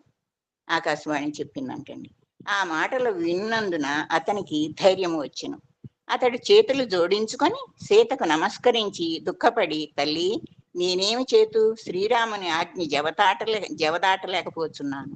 నేను మహాకిరాతకుణ్ణి. నిన్ను ఈ కారడవిలో విడిచిరమ్మని అన్నగారి ఆజ్ఞ అని ఉన్నది ఉన్నట్లు చెప్పి రథమును వెనుకకు త్రిప్పెను. లక్ష్మణుని చూపులు వెనుకకే తిరిగిపోయాను. సీత, లక్ష్మణ, నన్ని అరణ్యములు విడిచిపోవుచున్నావా? నాకెవరు దిక్కు అని సామాన్య స్త్రీ వలె విలపించెను. చేయునది లేక ఆమె మాటలు శూలముల వలె లక్ష్మణుని కర్ణరంధ్రములు పొడుచుకొని పోతున్నను. రామాజ్ఞను నెరవేర్చక తప్పదని మనసును పాషాణముగా చేసుకొని లక్ష్మణుడు నగరానికి చేరెను. సీత మూర్ఛిల్లినట్లు నటన చేసెను. అంతలో లేచి ఓ శ్రీరామచంద్ర, పుట్టినదాది నా జీవితము దుఃఖముల పాలబడెను. పుట్టిన కానించండి. ఎన్ని దుఃఖములు వచ్చినను నా ప్రాణములు బొందిని విడిచిపెట్టవు కదా అని విలపించెను. ఆ సమయమున గంగానదిలో స్నానము చేసి వాల్మీకి మహర్షి ఆ మార్గమున ఆశ్రమమునకు పోవుచుండెను. ఆ మాటలు అతని చెవులు పడ్డాయి. ఈ భయంకరారణ్యమున స్త్రీ కంఠము వినిపించుచున్నదే అని అటు ఇటు వెతుకుచూ ఆమె ఉన్న ప్రదేశమునకు వచ్చెను. ఆమె వాల్మీకి మహామునిని గుర్తుపట్టి సవృత్తాంతమును అతనితో ఇట్లు చెప్పెను. ఓ మునిరాజా, నేను జనక చక్రవర్తి కుమార్తెను, శ్రీరామచంద్రుని భార్యను. ఈ విషయము లోక ప్రసిద్ధము. వారు నన్ను విడనాడుటకు కారణము తెలియదు. విధికృతము తప్పించుకొన సత్యమా? ఓ మునివర, లక్ష్మణుడు నన్ను తీసుకొని వచ్చి విడిచిపెట్టెను. ఇందుకు కారణము నాతో చెప్పలేదు. ఆ ప్రకారము సీత చెప్పిన వృత్తాంతమును వాల్మీకి మహాముని విని ఆమెను ఓదార్చి, ఓ కుమారి, నీ తండ్రి మిథిలాధిపతియగు జనకుడు నా మిత్రుడు, శిష్యుడు కూడా. నా యందు భక్తి విశ్వాసములు కలవాడు. ఓ సుకుమారి, నీవేమీ చింతించకు. ఇది నీ తండ్రి గృహముగా భావింపు. నీకు శుభము కలుగును. పునః నీకు రాముని సంయోగము కలుగును అని చెప్పాను. జానకి తన బిడ్డగా భావించి ఆమెను గంగానదిలో స్నానం చేసి రమ్మని ఆజ్ఞాపించాను. ఆమె స్నానమాడి శుచి అయి వాల్మీకి నమస్కరించెను. అంత ఆమెను ఆశ్రమమునకు తీసుకొని పోయి అనేక విధములుగా ధైర్యము కలిగించెను. ఆమెకు కందమూలాదులు సమర్పించెను. ఆమె మహర్షి బలవంతంతో కొంత భుజించెను. అప్పటి నుండి శ్రీరాముని ధ్యానము చేయుచు ఆశ్రమ కార్యక్రమములో ఆశ్రమవాసులతో శాంతముగా కాలము గడుపుచుండెను. వారు ఆమెకు చిత్ర విచిత్ర కథలు చెప్పుచు వినోదములు చూపించుచు ఆమె దుఃఖమును మరిపించుచూ ఉండిరి. లక్ష్మణుడు సీత చింతతోనే విలపించుచు నగరము చేరి ఆ విషాదగాథను ముగ్గురు తల్లులకు తెలుపగా వారు గొల్లుమని ఏడ్చి జానకి గొప్ప ఆపద వచ్చినని ఆమె గుణగణములు పొగడుచు అట్టి మహాసాధ్వీమణికి ఎంతటి గతి పట్టినని కుమారుని ఒకవైపు నిందించుచూ ఉండిరి. రాజనగరమందు కాని అంతఃపురమందు కాని ఎచ్చటి చూచినా రోదనయే వినబడుచుండెను. స్త్రీ బాల వృద్ధులు అందరూ శ్రీరామును నిందించుచూ అట్టి తల్లికి ఇట్టి శిక్షయా అని విచారించని వారు లేరు. ఆ కోలాహలము రాముడు విని లక్ష్మణునితో కూడా మందిరంలో ప్రవేశించి బయట ప్రజలకు కనిపించక ఉండెను. మందిరంలో ఉండిపోయారంట రాముల వారు. తర్వాత అంతఃపురమునకు పోయి వారలను ఓదార్చి వారలకు జ్ఞానమును ఉపదేశించెను. ప్రజలకు రాజనీతి గురించి తెలియదు. ప్రజలే ప్రధానము గాని బంధుమిత్రులు కారు. ప్రజలే బంధువులు, ప్రజలే నా మిత్రులు అని అట్టి గుణములు కలవారే పరిపాలకుడని వారికి అనేక విధాలుగా నచ్చజెప్పెను. సీతావియోగముతో ముగ్గురు తల్లులు విలపించి కృషించి కడకు ప్రాణములు వీడిరి. ఆ ముగ్గురు తల్లులు యోగాగ్నిచే శరీరములు దహించుకొని పరమపదమునకు వెళ్ళిరి. ఆ నలుగురు అన్నదమ్ములు వారల మరణములకు దుఃఖించి వేదోక్త ప్రకారము వారికి తగిన ఉత్తర క్రియలు నిర్వర్తించి తల్లుల పేర్లు చెప్పి షోడశ మహాదానాలు కూడా ఇచ్చారు. అనంతరం శ్రీరామ లక్ష్మణ భరత శత్రుఘ్నులు వారి పరిపాలనా విధానమును ప్రజల తృప్తిని అనుసరించి చూసుకొంచున్నారు. శ్రీరాముడు అశ్వమేధయాగము చేయవలెనని కోరిక కలవాడై దాని వలన సకల దుఃఖములు నశించునని తలచి అంగదాదులకు వర్తమానం పంపెను. తమ్ములతో మంత్రులతో కూడి గురువు గారి గృహమునకు వెడలెను. వారు గురువు చరణములకు నమస్కరించి గురువు వారులను ఆదరించెను. మృదువచనములతో వారి యోగక్షేమలు విచారించారు. యోగక్షేమాలు పురాణ కథలను ఇతిహాసములను గురువు గారు ఉపదేశించెను. అంత శ్రీరాముడు, ఓ నాథ, నా మనోరథము ఒకటి కలదు, దానిని మీరు పూర్తి చేయవలనని నమస్కరించి విన్నవించెను. అది ఏమని వశిష్ఠుల వారు ప్రశ్నించగా, నేనొక యజ్ఞమును సంకల్పించి తిని దాని వలన పురజనులు సంతసింతురు. నేటి విచారము బాపి నగరమును శాంతపరుచుచు అది అశ్వమేధ యాగము. దానిని ప్రజలు కూడా చూడగోరుతున్నారు. మీకు భయపడి భరతుడు ఆ విషయం మీతో చెప్పుటకు శంకించెను. సమయము చూచి నేనే స్వయముగా చెప్పతలిసి తిని మీ ఆజ్ఞను శిరసావహించి ఆ ప్రకారం సంచరించదును. ఈ ప్రకారము రాముడు వినయ విధేయతలతో విన్నవించిన వాక్యములను గురువు విని సంతోషించిన. గురువు గారు చక్కగా చెప్పుకున్నారు. స్వామి, ఓ రామా, నీ అభీష్టము సిద్ధించును. ఓ భరత, లెమ్ము, అందుకు తగిన ఏర్పాట్లు గావింపు అని వశిష్ఠుల వారు పలికిన పలుకుల వలన అన్నదమ్ములను మంత్రులను మొదలగు వారు సంతోషించి వారు అనేక విధముల గురువును స్తుతించిరి. వారి చరణములకు నమస్కరించి బ్రాహ్మణులు అనేకులు భరతుని వెంట నడిచిరి. సుమంతుడు పురజనులను సేవకులను పిలిచి నగరమును రాజమార్గమును అంగడి వీధులను సింగారింపుమని ఆజ్ఞాపించెను. అచ్చటచ్చట మండపములు నిర్మింపుడని చెప్పాను. మంత్రి ఆజ్ఞానుసారము వారు వారి వారి పనులు అతి శీఘ్రముగా నెరవేర్చిరి. ఆ నగరం అంతా కళకళ ఆడుతుందన్నమాట.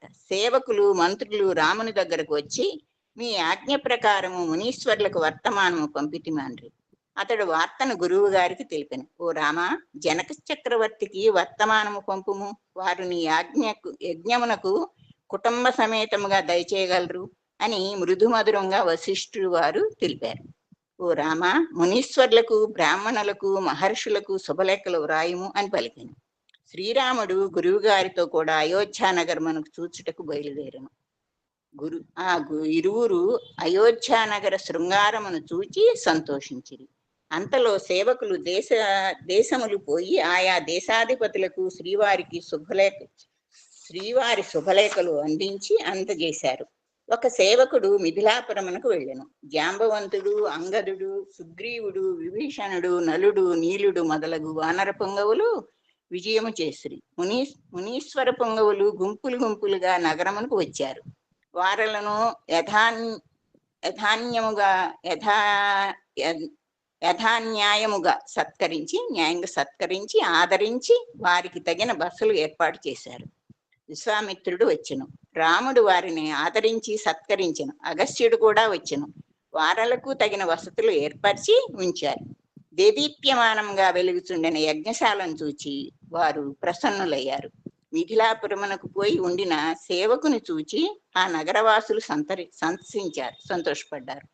జనక చక్రవర్తితో సేవకుడు విన్నవించెను. వర్తమానమునకు జనకుడు విని దిగ్గున లేచి కూర్చొను. అతని శరీరము పులకించెను. అతని నేత్రముల వెంట ఆనంద బాష్పములు కారును. జనకుడు ఆ సేవకుని, శ్రీవారు తమ్ములతో కూడా క్షేమమా అని అడిగెను. ఓ నాథ, ఈ లేఖ వలన సర్వము విశుద్ధమగును అని వారు నమస్కారం చేశారు. ఆ లేఖ ఇచ్చారనమాట. లేఖను చక్రవర్తికి అందించెను. వాని కంఠము గగ్గురమైపోయాను, మాట చెప్పలేకపోయాను. చక్రవర్తి అవస్థ ఎవరు చెప్పగలరు? రాజనగరంలో జయ శబ్దములు పుట్టెను. రాజబంధువులందరూ ప్రసన్నులైరి. ఆ శుభలేఖ చక్రవర్తి పలుమారులు చదివెను. అతడు సంతోషించి సేవకును పిలిచి, పోయి ఈ శుభవర్తమానము నగరములోని పురజనులతోనూ గ్రామములోను చాటింపుము, దశవిధ వాయిద్యాలు మ్రోగించుము అని ఆజ్ఞాపించెను. అంత మంత్రిని పిలిచి అతనికి శుభలేఖను ఇచ్చెను. అతడు దాన్ని గైకొని నేత్రములకు అద్దుకొని వినయపూర్వకంగా దానిని చదివి సంతోషించెను. అతడు శ్రీరామచంద్రుని స్మరించి భక్తి శ్రద్ధలతో ఆనంద బాష్పాలు రాచెను. నగరములో ప్రతి గృహమునందు సాయిరాం సార్, స్వామికి ఎంతో రుణపడి ఉన్నాను సార్. స్వామి నాకు ఈ అవకాశం ఇచ్చినందుకు నాకు ఎంత ఆనందంగా ఉందంటే నేను చెప్పలేనండి. మన లక్ష్మీనారాయణ సార్ గారికి పాద నమస్కారాలండి. సాయిరాం. అందరూ శ్రద్ధగా విన్నందుకు మీ అందరికీ నా నమస్కారాలండి. సాయిరాం. ఓం శ్రీ సాయిరాం. అందరికీ సాయిరాం అండి. ఇప్పుడు మనం కంటిన్యూషన్ లో ఉన్నాం. శ్రీరాముని యొక్క పట్టాభిషేకానికి వ్యవహారం అంతా జరుగుతున్నాయి, అంతా ఏర్పాట్లన్నీ జరుగుతున్నాయి. ఇక్కడ నగరంలో కూడా మంచి శృంగారాలు జరుగుతున్నాయని చెప్పారు ఇప్పటిదాకా. మరి ఎన్నో వాయిద్యాలు కూడా మురాయించండి అని కూడా ఆదేశాలు ఇచ్చారు. అందరికీ శుభలేఖలు పంపించమని కూడా చెప్పారు. నగరంలో ప్రతి గృహంలో కూడా మంగళ కలశములను నిలబెట్టిరి. రాజు అనేక దానములను ఇచ్చాడు. ఆ జనక మహారాజు పట్టణము సకల సంతోషములతో తొలదొగుతుండెను. అంటే ఇప్పుడు జనకుడి దగ్గరికి వెళ్ళింది వార్త, ఆయన కూడా రమణమని. దేవతలు జనక చక్రవర్తిని చూడవచ్చిరా అన్నట్లు తోచను. జనకుడు అయోధ్య నగరానికి పయనమై వచ్చాడు. దారిలో శతానందుని యొక్క గృహాన్ని దర్శించాడు. ఈ శుభవార్త విన్నటువంటి గురువుకి ఈ శుభవార్త తన గురువునకు విన్నవించాడు.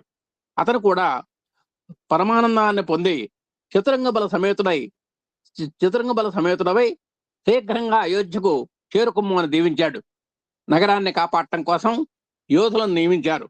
ఒక పల్లకిలో గురువైనటువంటి శతానందుడును, మరొక పల్లకిలో జనక చక్రవర్తి కూర్చొని దండుతో అంటే సైన్యంతో ఆ విధంగా వెళుతున్నప్పుడు భూమి కూడా కంపించింది. ఆ సంతోషానికి ఆ మహాయోధుల, అతిరథుల, మహారథ శ్రేష్ఠులను ఎవరు లెక్క పెట్టగలరు? అది కుర్మంతో ఆదిశేషుడు కృంగెను. అలా ఉంది.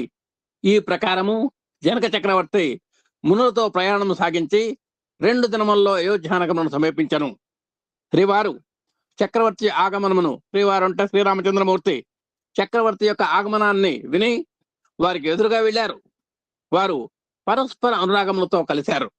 విశాల స్థలంలో వారికి ఒక కుటీరాన్ని ఏర్పాటు కావించి ఉన్నారు.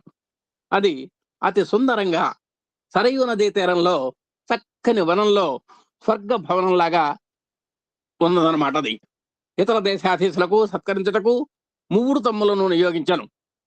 ఎక్కడెక్కడ వచ్చేటువంటి రాజులందరికీ కూడా తగిన ఏర్పాట్ల కోసం 3 తమ్ములకి ఆర్డర్ చేశారు. శ్రీవారు జనకుని వద్దకు వచ్చిరి. శ్రీవారు చక్రవర్తికి నమస్కరించి అతని వద్ద కూర్చున్నది. జనకుడు పరమానంద భరితుడయ్యను. అతడు శ్రీవారి యొక్క శిరస్సును ముద్దాడి మృదుమోసరంగా ప్రసంగించాడు. శ్రీరాముడు తగిన విధంగా సమాధానం కూడా చెప్పాడు. వారి యొక్క పరిచర్యలకు సేనలను నియమించారు. తదుపరి మంత్రిని భరతుని పిలిచి చక్రవర్తిని సేవించడానికి భరతుడిని నియమించడం జరిగింది. అంతా 10,000 శిష్యులతో కూడి వశిష్ఠుల వారు రాముని వద్దకు వచ్చారు. ఓ రామచంద్ర, నా మాట విను. వేద పురాణాలు సకల శాస్త్రాలు ఘోషిస్తున్నాయి. మహాపురుషులు సైతం చెప్తున్నారు, ధర్మపత్ని వినాగా యజ్ఞము చేసిన నువ్వు సిద్ధి లేదు. నువ్వు యజ్ఞం చేస్తానంటున్నావయ్యా, మరి ఇప్పుడు ధర్మపత్ని లేదు, ధర్మపత్ని లేకుండా మనం యజ్ఞం చేయడానికి వీల్లేదు అని శాస్త్రాలు చెబుతున్నాయి. కాన జానకిని రప్పించుము, ఆమె యజ్ఞములకు ఆవశ్యకత ఉన్నది. ఈ ప్రకారంగా మునిరాజు చెప్పినటువంటి మాటలకు రాముడు ఆశ్చర్యపడి సత్యాసత్యములు చెప్పక మౌనమును ధరించి ఊరుకున్నాడు.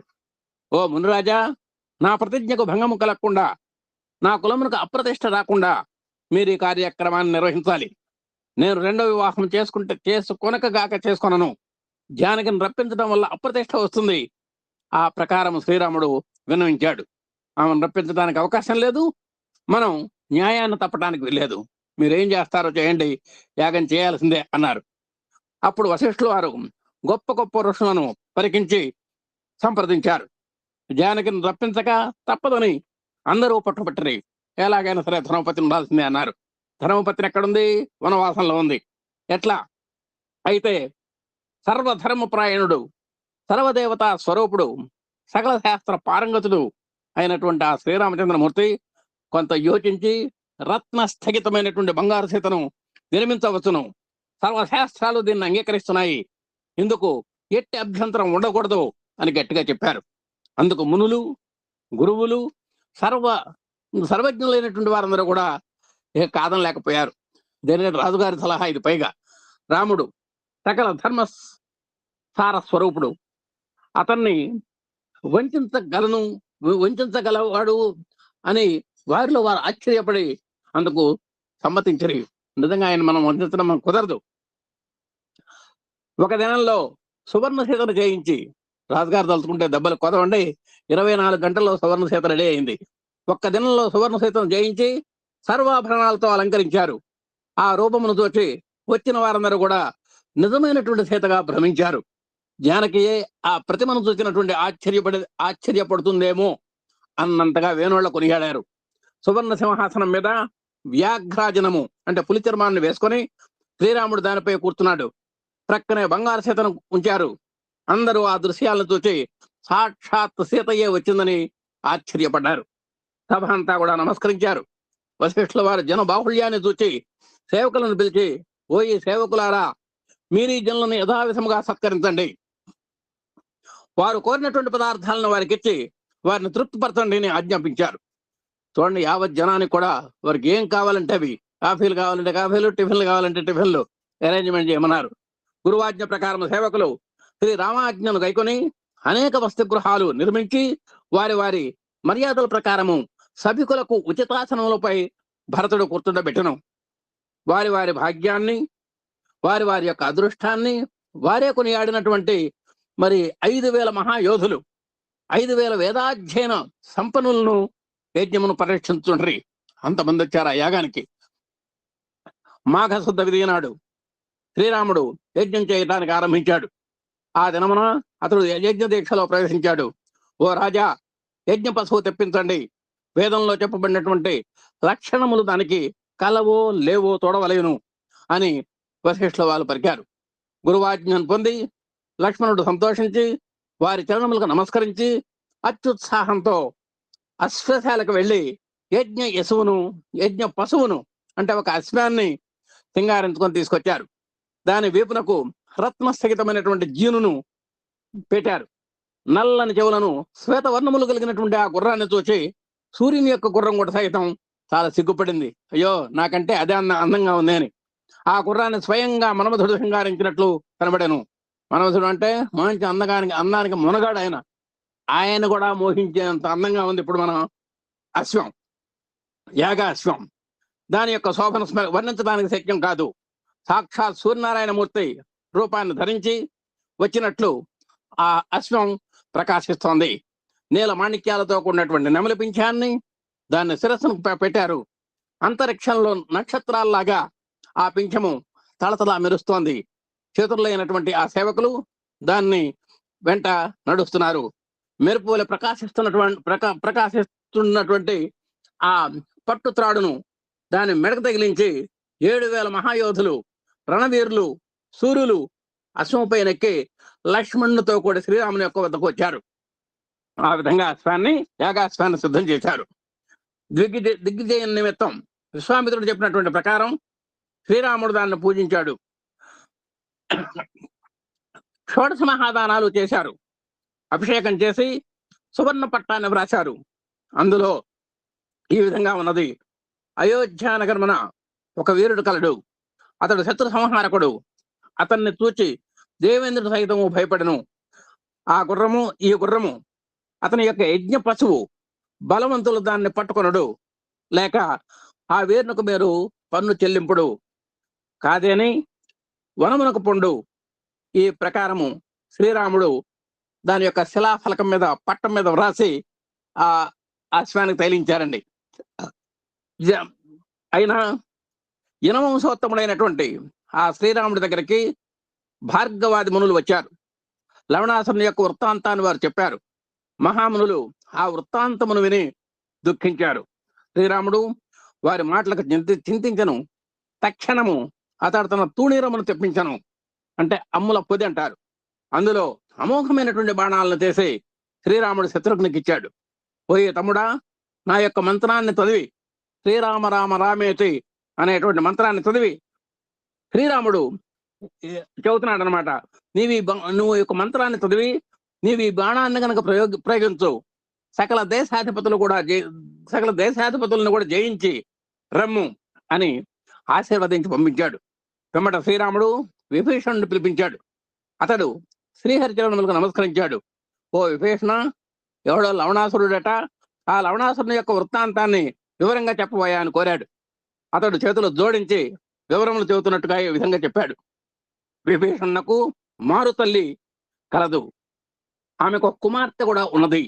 ఆమె పేరు కుంభినస. ఆమెకు రావణుడు మధుప దానవునికిచ్చి వివాహం చేశాడు. వాడు దాన్ని పరిగ్రహించాడు అని చెప్పాడు. కాలాంతరంలో దాని యొక్క గర్భాన లవణాసురుడు పుట్టాడు. వాడు శివుని ఉద్దేశించి ఘోరమైనటువంటి తపస్సు చేశాడు.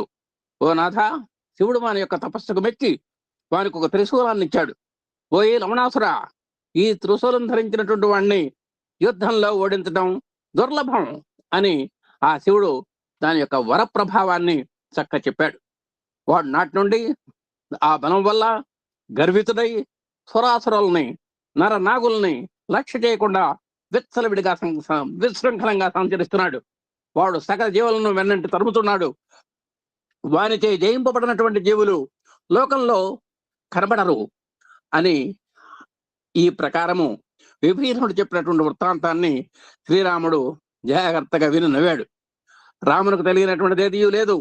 అయితే మాయా మానుష వేషధారి అయి ఆ త్రిశూలాన్ని తానే శివరూపంలో అనుగ్రహించినట్టిదని తనలో తాను నవ్వుకున్నాడు. శత్రుఘ్నుణ్ణి ఆదరించి తన యొక్క దివ్యాంశాన్ని అతనిలో ప్రవేశపెట్టాడు. శ్రీరాముని యొక్క ఆజ్ఞ ప్రకారం 3,000 రణభేరులు ధనధనమని మ్రోగాయి. ఆ శబ్దానికి భూమి కంపించింది. గజ తురంగాలు ధ్వని చేశాయి. సైన్యం శంఖములు పూరించారు. శత్రుఘ్నుని వెంట నడిచారు. వీళ్ళంతా కూడా లవణాసురుని యొక్క పట్టణానికి ముట్టడించారు. సైన్యం యొక్క శబ్దాలు విని లవణాసురుడు కోపోద్రిక్తుడై మండిపడి మరి 60,000 మంది రాక్షస యోధులతో గద్దిస్తూ అక్కడికి వచ్చాడు. చూతూ వాడు అనేక మాటలను, అనేక మాయలను కూడా పన్నుతున్నాడు. వారి సైన్యం కకావికలయ్యింది. తుదకు లవణాసురుడు కొడుకులు కలియబడినటువంటి శత్రుఘ్నుని యొక్క కుమారుడైనటువంటి సుభాషుడు ఎదుర్కొని లవణాసురుని యొక్క లవణాసురుని కుమారులందరినీ కూడా వీర స్వర్గానికి పంపించాడు.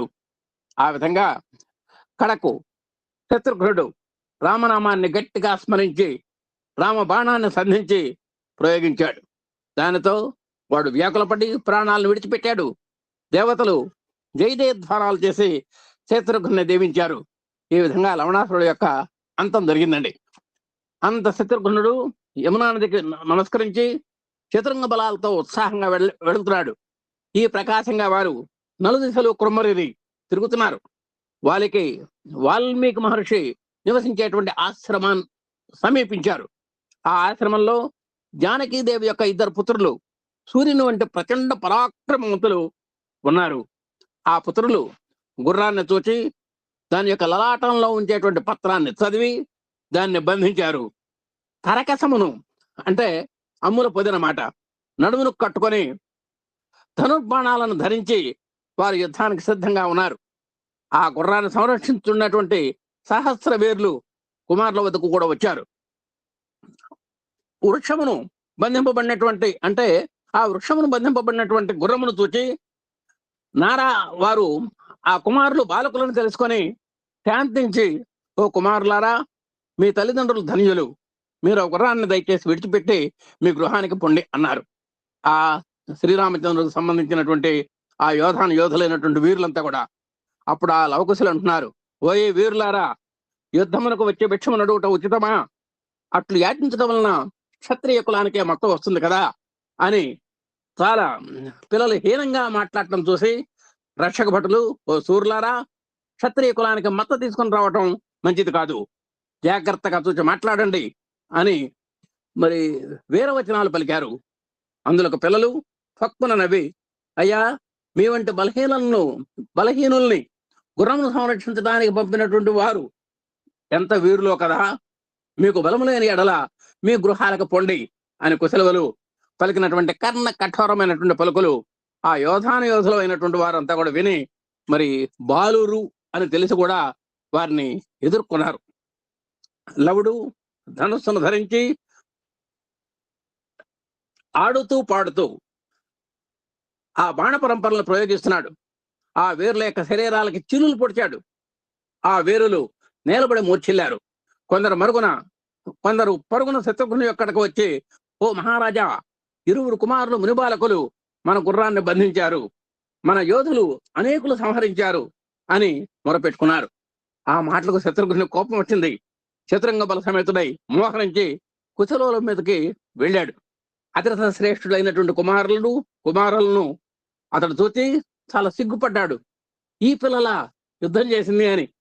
ఈ 2 బాలురు కదా, వీరితో ఎట్లు యుద్ధం చేయగలను అని చింతించాడు. ఓ మునిబాలకులారా, మీరు గుర్రాన్ని విడిచిపెట్టి మీ గృహాలకు మర్యాదగా పోండి. మీరు పూజనీయులు, దేనికంటే మునికుమారులు కాబట్టి, కనుక మీతో యుద్ధం చేయడం కుదరదు. శత్రుఘ్నుడు వారికి బోధించను, ఓ రాజా, నీ పేరేమి, నీ నగరమేమి, మీరు ఈ సైన్యముతో వనమునికి దేనికి వస్తున్నారు, ఏమిటి కారణం, దేనికి నీ గుర్రాన్ని విడిచిపెట్టారు, ఎందుచేత దాని యొక్క లలాటంలో ఆ పట్టాన్ని కట్టారు? ఓ రాజా, మీకు బలపౌరుషములు లేని ఎడల పట్టమును తీసి గుర్రమును విడిచిపెట్టి మీ గృహానికి వెళ్ళిపోండి అని ఈ ప్రకారం కుశలవులు పలికినటువంటి సూటిపోటి మాటలకు శత్రుఘ్నుడు తల వంచుకోవాల్సి వచ్చింది. శస్త్రాస్త్రాలని కట్టమని వీరులకు ఆజ్ఞాపించి అతడు ముసిముసిముసలు నవ్వుకుంటున్నాడు. ఆహా, ఎంత బలవంతుడు ఈ రాజు, తప్పట్లకు సింహం భయపడునా అని కుశలవులు ఫక్కున్న వేరు. గురువైనటువంటి వాల్మీకిని స్మరించి ధనుర్బాణాలని వారు వదలడం మొదలు పెట్టారండి. ఆ విధంగా మంచి హోరాహోరీగా తలపడుతున్నారు. కుశలవులు శరపరంపరలు అతని రథంపై వర్షించి అతని శరీరం ముందు చిల్లులు పొడిచారు. అతని యోధులు నేలబడ్డారు, మూర్ఛిల్లారు. ఆ కుమారులు ఒక్కొక్క వీరిని పిలిచి వారిని సంహరించారు. కొందరు పిరికిబందలు పరిగెత్తుకుని వెళ్ళారు. శ్రీరాముడి దగ్గరికి వెళ్ళి ఈ వృత్తాంతాన్ని మొత్తాన్ని శ్రీవారికి విన్నవించారు. ఎవడోనండి 2 పిల్లలు ఇట్లా యుద్ధం చేస్తున్నారు అని. ఆ బాలకుల యొక్క గుణగణాలని, శౌర్య పరాక్రమాలని వర్ణించి చెప్పినటువంటి ఆ యుద్ధము చేయువారు మునికుమారులు కారని, వీళ్ళు నిజంగా మునికుమారులు కాదు, యుద్ధం చేస్తున్నారంటే దాంట్లో ఏదో నర్మం ఉన్నది అని శ్రీరాముడు తెలుసుకొని గుట్టును బయట పెట్టగా ఆయనకి తెలుసు ఈ లవకుశులు అని. ఆ ఏ మాత్రము బయట పెట్టకుండా మునికుమారులు అనేటువంటి భావం పైన ప్రకటిస్తూ ఆ మునికుమారులతో యుద్ధం చేయుట ఎట్టు అని చింతించి, ఓ వీరులారా, అయినా సరే చేయక తప్పదు, మీరు లక్ష్మణుడితో యుద్ధానికి బయలుదేరండి అని బలాత్కారంగా వాళ్ళను పంపించాడు. అంతేకాక ఆ బాలులను బంధించి తీసుకొని రండి అని ఆ మునికుమారులు ఏ ఏ విధముగా వారిని చంపకూడదని కూడా చెప్పారు. వాళ్ళు మునికుమారులు కాబట్టి వాళ్ళని సంహరించేటువంటి అవకాశం వద్దు, కేవలం బంధించి తీసుకురండి అని చెప్పాడు. లక్ష్మణుడు చతురంగ బలాలతో దండెత్తాడండి. అతడు యుద్ధభూమికి వచ్చాడు. మూర్ఛపడి ఉన్నటువంటి ఆ యోధుల్ని చూచాడు, విస్మయపడ్డాడు. మునికుమారులతో ఈ విధంగా అన్నాడు, ఓ బాలులారా, గృహానికి పారిపోండి. సూర్యవంశపురాజులు దేవబ్రాహ్మణులను రక్షిస్తారు. మీరు బ్రాహ్మణ కుమారులు, మీతో పోరాటం అంత శ్రేయస్కరం కాదు. మీరు నా కన్నుల ఎదుట నుండి వెళ్ళిపోండి.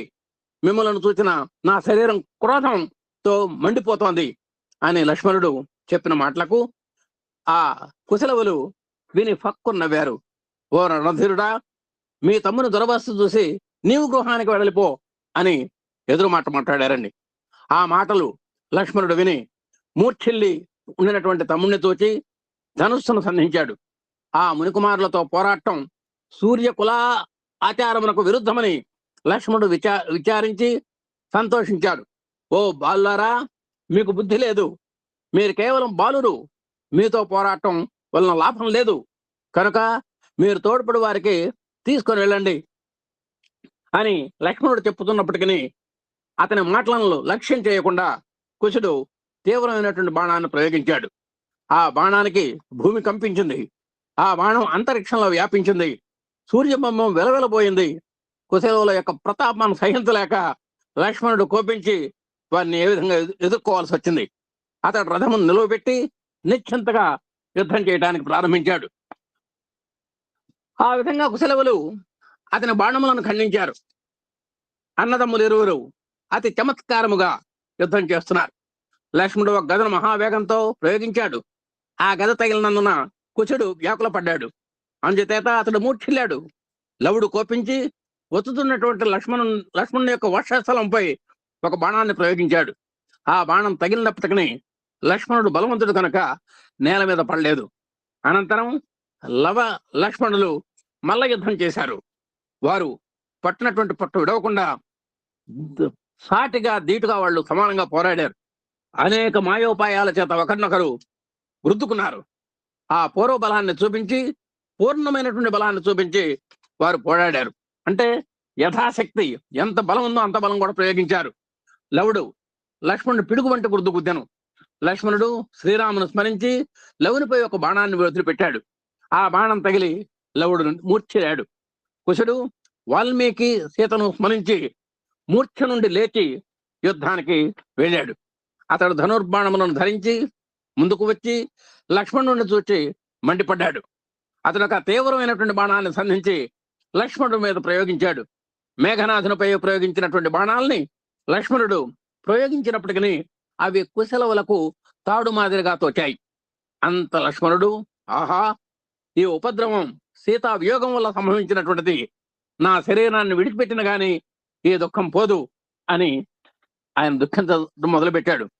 ఆ సమయంలో వాల్మీకి ఉపదేశించినటువంటి బ్రహ్మాస్త్రాన్ని కుశుడు సంధించాడు. 3 లోకాలు గడగడలాడాయి. దాన్ని లక్ష్మణుడు హృదయానికి తగులినట్టుగా సంధించి వదిలాడు. ఆ బాణంతో లక్ష్మణుడు మూర్ఛిల్లాడు. అంత దూత శ్రీరాముని సమీపించి ఆ ఘోరమైనటువంటి వార్తను, అంటే లక్ష్మణుడి యొక్క మూర్ఛ వార్తను అందించాడు. భరతుడు చింతాక్రాంతుడై చేతులు జోడించుకొని, ఓ నాథ, సీతను విడిచిపెట్టడం వల్లనే మనకి తగినటువంటి ఫలాలు ఈ విధంగా మనం అనుభవించవలసి వస్తోంది అని విచారించాడు. అప్పుడు శ్రీరాముడు, ఏమయ్యా, నువ్వు యుద్ధం చేయటం నీకు యుద్ధం అంటే భయం వేసి ఈ విధమైనటువంటి నెపాన్ని పూనుతున్నావా? మంచిది, అట్లయినా నేనే స్వయంగా యుద్ధానికి పోతాను. నా రథాన్ని సిద్ధం చేయండి, ఇందరితో యుద్ధం సాధించండి అని నేను వెళ్ళి ఆ బాలుర యొక్క పూర్వ వృత్తాంతాన్ని విచారిస్తాను. తమ్ముడా, నా పూర్వపు మిత్రులకును సకులకును వర్తమానం పంపించండి, ఏది అంగబలం కోసం. ఆ విధంగా హనుమంతుని యుద్ధానికి తీసుకొని రమ్ము అని కూడా ఆయన కబురు పెట్టాడు. అంటే ఆంజనేయ స్వామిని కూడా పిలవండి యుద్ధానికని. ఆ విధంగా శ్రీరాముడు యుద్ధభూమికి బయలుదేరాడండి. అక్కడ రక్తపు కాలువలను చూసి ఆశ్చర్యపడ్డాడు. అప్పటికే ఎంతో మంది వానరులు అక్కడ మన బలగాలన్నీ కూడా అక్కడ దెబ్బతిని ఉన్నాయి. రక్తం ఏరులై పారుతోంది అక్కడ. ఆ సమయంలో కుశలవులు మహావీరులు రణస్థలానికి వచ్చారు. వారిరువురిని చూచి వానర యోధులు చాలా భయపడ్డారు. అప్పుడు హనుమంతుడు ధైర్యంతో, ఓ బాలులారా, మీ వంటి బలవంతులకు కుమారులను కన్నటువంటి తల్లిదండ్రులు ఎవరు? వారు ధన్యులు.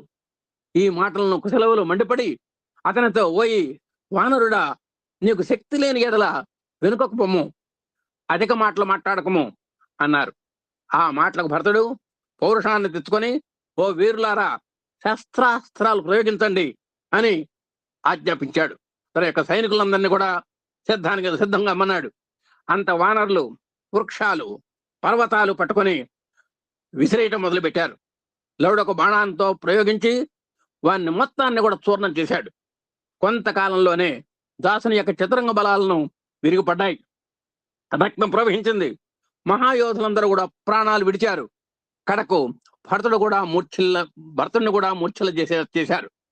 అంత రాముడు చతురంగ బల సమేతుడై రౌద్రాకారుడై రణరంగానికి వచ్చి కుమారుల నిర్వహణను చూచి బాణములను ప్రయోగింపలేక వారిని రప్పించి వారితో, ఓ బాల్లారా, మీ తల్లిదండ్రులు ఎవరు?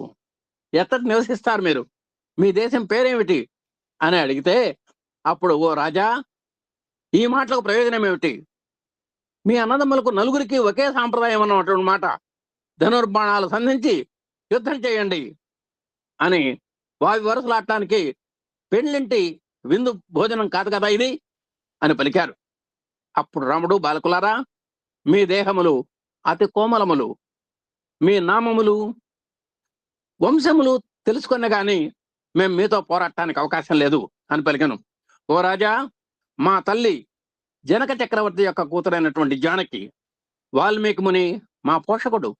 మా తండ్రి పేరును మా వంశం పేరును మాకు తెలియదు. మేము కుశలవులము, మేము వనవాసులము అని వారిరువురు చెప్పారండి. వారు తన కుమారులు అనేటువంటి విషయం తనకు మొదటి నుంచి తెలిసినప్పటికీ ప్రాపంచికముగా ఇప్పుడు తెలుసుకున్నట్ల, అంటే ఆయనకు తెలుసు ప్రాపంచికంగా ఇప్పుడు మాత్రమే తెలిసిందే అనేటువంటి దాన్ని నటించి, పోయి కుమారులారా, వెనుక నుండి నా సైన్యం వస్తోంది, వారితో యుద్ధం చేయండి అని వెనుకకు తిరిగి మూర్ఛిల్లినటువంటి అంగద, జాంబవంత, హనుమంతులను మూర్ఛ నుండి లేపాడు. ముందుకు నడవబోయేటువంటి దాన్ని చాటించుటకై మూర్ఛిల్లినటువంటి లక్ష్మణ, భరత, శత్రుఘ్నులను మూర్ఛ నుండి లేవదీశారు. వచ్చినటువంటి సైన్యంతో, ఓ సేనలారా, కీర్తి మర్యాదలు నిలబెట్టుటకై యుద్ధం చేయండి అన్నాడు. అవి అంత వెనుక నుండి ధనుర్బాణాలను పట్టి సేనలతో యుద్ధం చేస్తున్నటువంటి సందర్భంలో ఆ బాలులను చూచి రాముడు తనలో తను ఎంతో ఆనందిస్తున్నాడు. పుత్రాదిచ్ఛేద్ పరాజయం అంటారు దీన్ని. అంటే నాకంటే గొప్పవారుగా ఉన్నారు మా బిడ్డలు, నన్నే ఎదిరించేటువంటి స్థైర్యము ధైర్యంతో ఉన్నటువంటి వారు, ఇక అంతకంటే మనకేం కావాలి? నా బిడ్డలు నాకంటే కూడా అధికులుగా ఉన్నారని ఆయన లోపల ఎంతో ఆనందిస్తున్నాడు ఆ శ్రీరామచంద్రమూర్తి. ఒకవైపున వానర వీరులు ఏమీ చేయదాలక వీరులను జయించేటువంటి వాడు 14 భవనమునందు లేరని వారిలో వారు తలంచు ఊరుకుంటారు. అక్కడ ఉన్న వారంతా అనుకుంటున్నారు, ఈ లవకుశలను గెలిచేటువంటి మొనగాడు ఈ చతుర్దశ భువనాల్లో ఎక్కడా లేడు అని వాళ్ళల్లో వాళ్ళు చెవులు కొరుకుంటున్నారు. ఇంతలో కుశుడు రాముని మీదకు వెడలను, రథములోని రాముడు మూర్ఛిల్లను. కుశుడు రథముపై అశ్వములపై ఉన్నటువంటి అలంకారములను తీసుకున్నాను. కుశలవులు హనుమంతుని బంధించి వెంట పెట్టుకుని గృహములకు వెడలరి. చక్కని వస్త్రములను భూషణములను ధరించి వానర భల్లూకములను వెంట పెట్టుకొని గుర్రముతో కూడి కుశలవులు జానకిని సమీపించి ఆమెకు నమస్కరించారు. తెచ్చిన బాలిని కానుకగా సమర్పించిరి. ఈ కానుకలను తెచ్చిన వాటిని అన్నింటిని కూడా కానుకలుగా సమర్పించారు. వానరులను ఆ భూషణాలని జానకి చూసి దిగ్భ్రాంతి చెందింది. అరే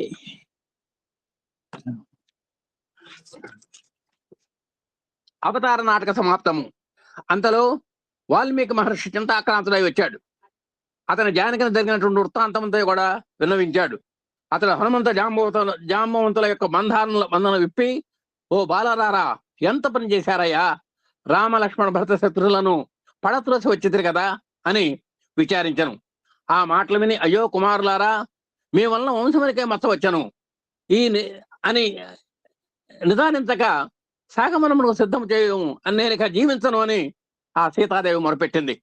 అంటే ఇంత అన్యాయం చేస్తారా, శ్రీరామచంద్రుడికే మీరు అపచారం చేస్తారా అనేటువంటి ఉద్దేశంతో వాల్మీకి మహర్షి సీతను ఓదార్చి ఆమెకు ధైర్యం చెప్పారు. అతడు కుశలవులను తీసుకుని వచ్చి రణస్థలానికి చూచి ఆశ్చర్యపడ్డారు. శ్రీరాముని యొక్క రథాన్ని, గుర్రాలని గుర్తుపట్టి అతని యొక్క చరణాలకు వాల్మీకి నమస్కరించారు. ఆతరుతో రాముడు దిగ్గున లేచి కూర్చున్నాను. కుశలవులు అతని ఎదుట నిలబడి ఉన్నారు. వాల్మీకి మహర్షి శ్రీరామునితో, ఓ నాథ, నా జన్మము సఫలమైనది, నేనెంతో ధన్యుణ్ణి అని లక్ష్మణుడు సీతను వనములో విడిచిపెట్టినటువంటి వృత్తాంతాన్ని, కుశలవుల యొక్క జనన వృత్తాంతాన్ని శ్రీరామునికి చెప్పారు. కుశలవులు, నీ కుమారులు పంచభూతముల సాక్షిగా వీరు నీ కుమారులను విన్నవించను. ఈ మాటలు విని శ్రీరాముడు కుమారులను కౌగిలించుకొని శిరస్సులను ముద్దాడెను. అంత మృత వానరులు, యోధులు రాముని యొక్క అనుగ్రహం చేత అందరూ నిద్ర నుంచి లేచినట్టుగా లేచారు. లక్ష్మణ భరత శత్రుఘ్నులు సైతము ఆ బాలులను ముద్దాడారు. లక్ష్మణుడు జానకి వద్దకు వెళ్ళాడు.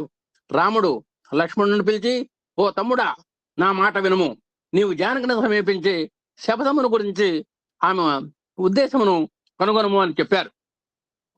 అతడు జానకిని సమీపించి ఆమె చరణానికి నమస్కరించి, అమ్మా, శ్రీరాముని యొక్క ఇచ్ఛానుసారము జానకి శపథములు చేయుటకు సిద్ధపడి లక్ష్మణునితో కూడి రాముని యొక్క సన్నిధికి వచ్చింది. ఆమె సభ్యులను చూచి సత్యముగా ఇట్లు ప్రమాణం చేశాను.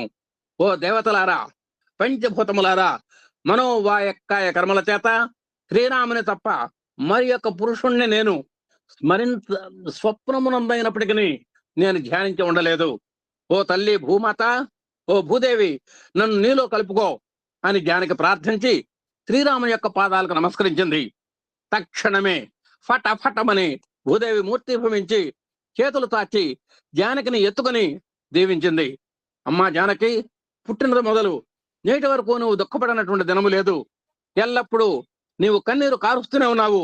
రావమ్మా, నా ఇంటనే సుఖంగా ఉంది గాని అని పలికింది. ఆ ఒక్క నిమిషంలో వారిరువురు తిరోహితులయ్యారు. అంటే భూమాత, ఆ సీతామాత ఇద్దరు కూడా మాయమయ్యారు. ఆమె యొక్క ఖ్యాతి ముల్లోకాలు వ్యాపించింది. లక్ష్మణాది అనుజులు కన్నులారా చూస్తూ ఉన్నారు. వారు కన్నీరు కార్చారు. రాముడు విచారించినట్లు నటన సలిపెను. ఆయన నిజంగా విచారం లేదు, కానీ లోకం కోసం లౌక్యంగా వ్యవహరించాలి. ఆ విధంగా జానకి నా మనోవ్యాపారమును అనుసరించి వెళ్ళలింది. ఆమె నా మనస్సు గ్రహించి సంతరించింది. ఇక మేము మా వైకుంఠ ధామమునకు విడలవలయును అని చింతించి కొంత దుఃఖించినట్ల నటన సలిపి తమ్ములతో కుమారులతో కూడి రాజధానికి వచ్చి యజ్ఞము పరిసమాప్తము చేశాను. అతడు చేసినటువంటి షోడశ మహాదానములకు ఎవ్వరూ వర్ణించలేకపోయారు. శ్రీరాముడు జనక చక్రవర్తిని సత్కరించి కుమారులను పరిచయం చేశారు. జనకుడు మనుమలను చూచి మిక్కిలి పరమానంద భరితుడైనాడు. అతడు మహాజ్ఞాని కనుక దివ్య దృష్టితో సీత యొక్క దివ్యత్వాన్ని గుర్తించినటువంటి వారు కనుక జరిగిన దానికే మాత్రము చిత్త విచిత్తమును లేక ఆశ్చర్య అద్భుతాలని ఏమాత్రము వెలిబుచ్చక జరగవలసినటువంటి రీతిలో జరిగిందని చెలించని మనసుతో, భ్రమించని దృష్టితో తనకిట్టి భాగ్యము లభించిన కదా అని ఆనందపడ్డారు. అతడు అమిత ఆనందంతో మిథిలాపురానికి వెడలేరు. గురువులు, బ్రాహ్మణులు రాముని యొక్క వర్తమానం ప్రకారము రాముని సన్నిధికి వచ్చారు. ఆ ప్రకారం యజ్ఞము తోడు వచ్చినటువంటి వారంతా కూడా స్వగృహాలకు సంతోషిస్తూ నిష్క్రమించారు. ఆ తర్వాత రాముడు అయోధ్య నగరానికి కుమారులను పిలిచి వారికి రాజధర్మాలను ఉపదేశించి వాళ్ళకు రాజ్య పట్టాన్ని కట్టాడు. భరతుని యొక్క కుమారుడు తక్షణకు దక్షిణ రాజ్యాన్ని ఇచ్చారు. భరతుడు రెండవ కుమారుడు పుష్కరుడికి పుష్కర నగరాన్ని ఇచ్చారు, ఆ రాజ్యాన్ని ఇచ్చారు. రాక్షసులను సంహరించిన వారు నగరములను స్థాపించరు. లక్ష్మణుని యొక్క కుమారులు చిత్రకేతుడు, చిత్రాంగదుడు, మహాబలవంతుడు, వీరు రణధీరులు పశ్చిమ రాజ్యమును రాక్షసులను సంహరించి నగరాలను స్థాపించారు. వేరు వేరు పేరు గల 2 నగరాలని రాముడు లక్ష్మణ కుమారులకు పట్టం కట్టారు. అందరికీ రాయధర్మాలను ఉపదేశించారు. అయోధ్య నగరాన్ని కుశలకిచ్చి పట్టం కట్టారు. ఉత్తరాఖండ భూములు, సకల సంపదలను నిదానము అలాంటి లవపురాన్ని రాజధానిగా చేసుకొని, అనగా లాహోర్ ప్రస్తుతం, దాన్ని లవణకు పట్టం కట్టారు. గోవులు, భూములు, వస్త్రాలు, ధనము, గృహములు, ఈ విధంగా శ్రీరాముడు వారికి చాలినంతా ఇచ్చారు. శ్రీరాముడు స్వర్గధామమునకు పోతున్నాడన్న వార్త పురజనులు విని శ్రీరాముని దగ్గరకు వచ్చి మా విన్నపాలని ఆలకింపుడని ప్రార్థించారు.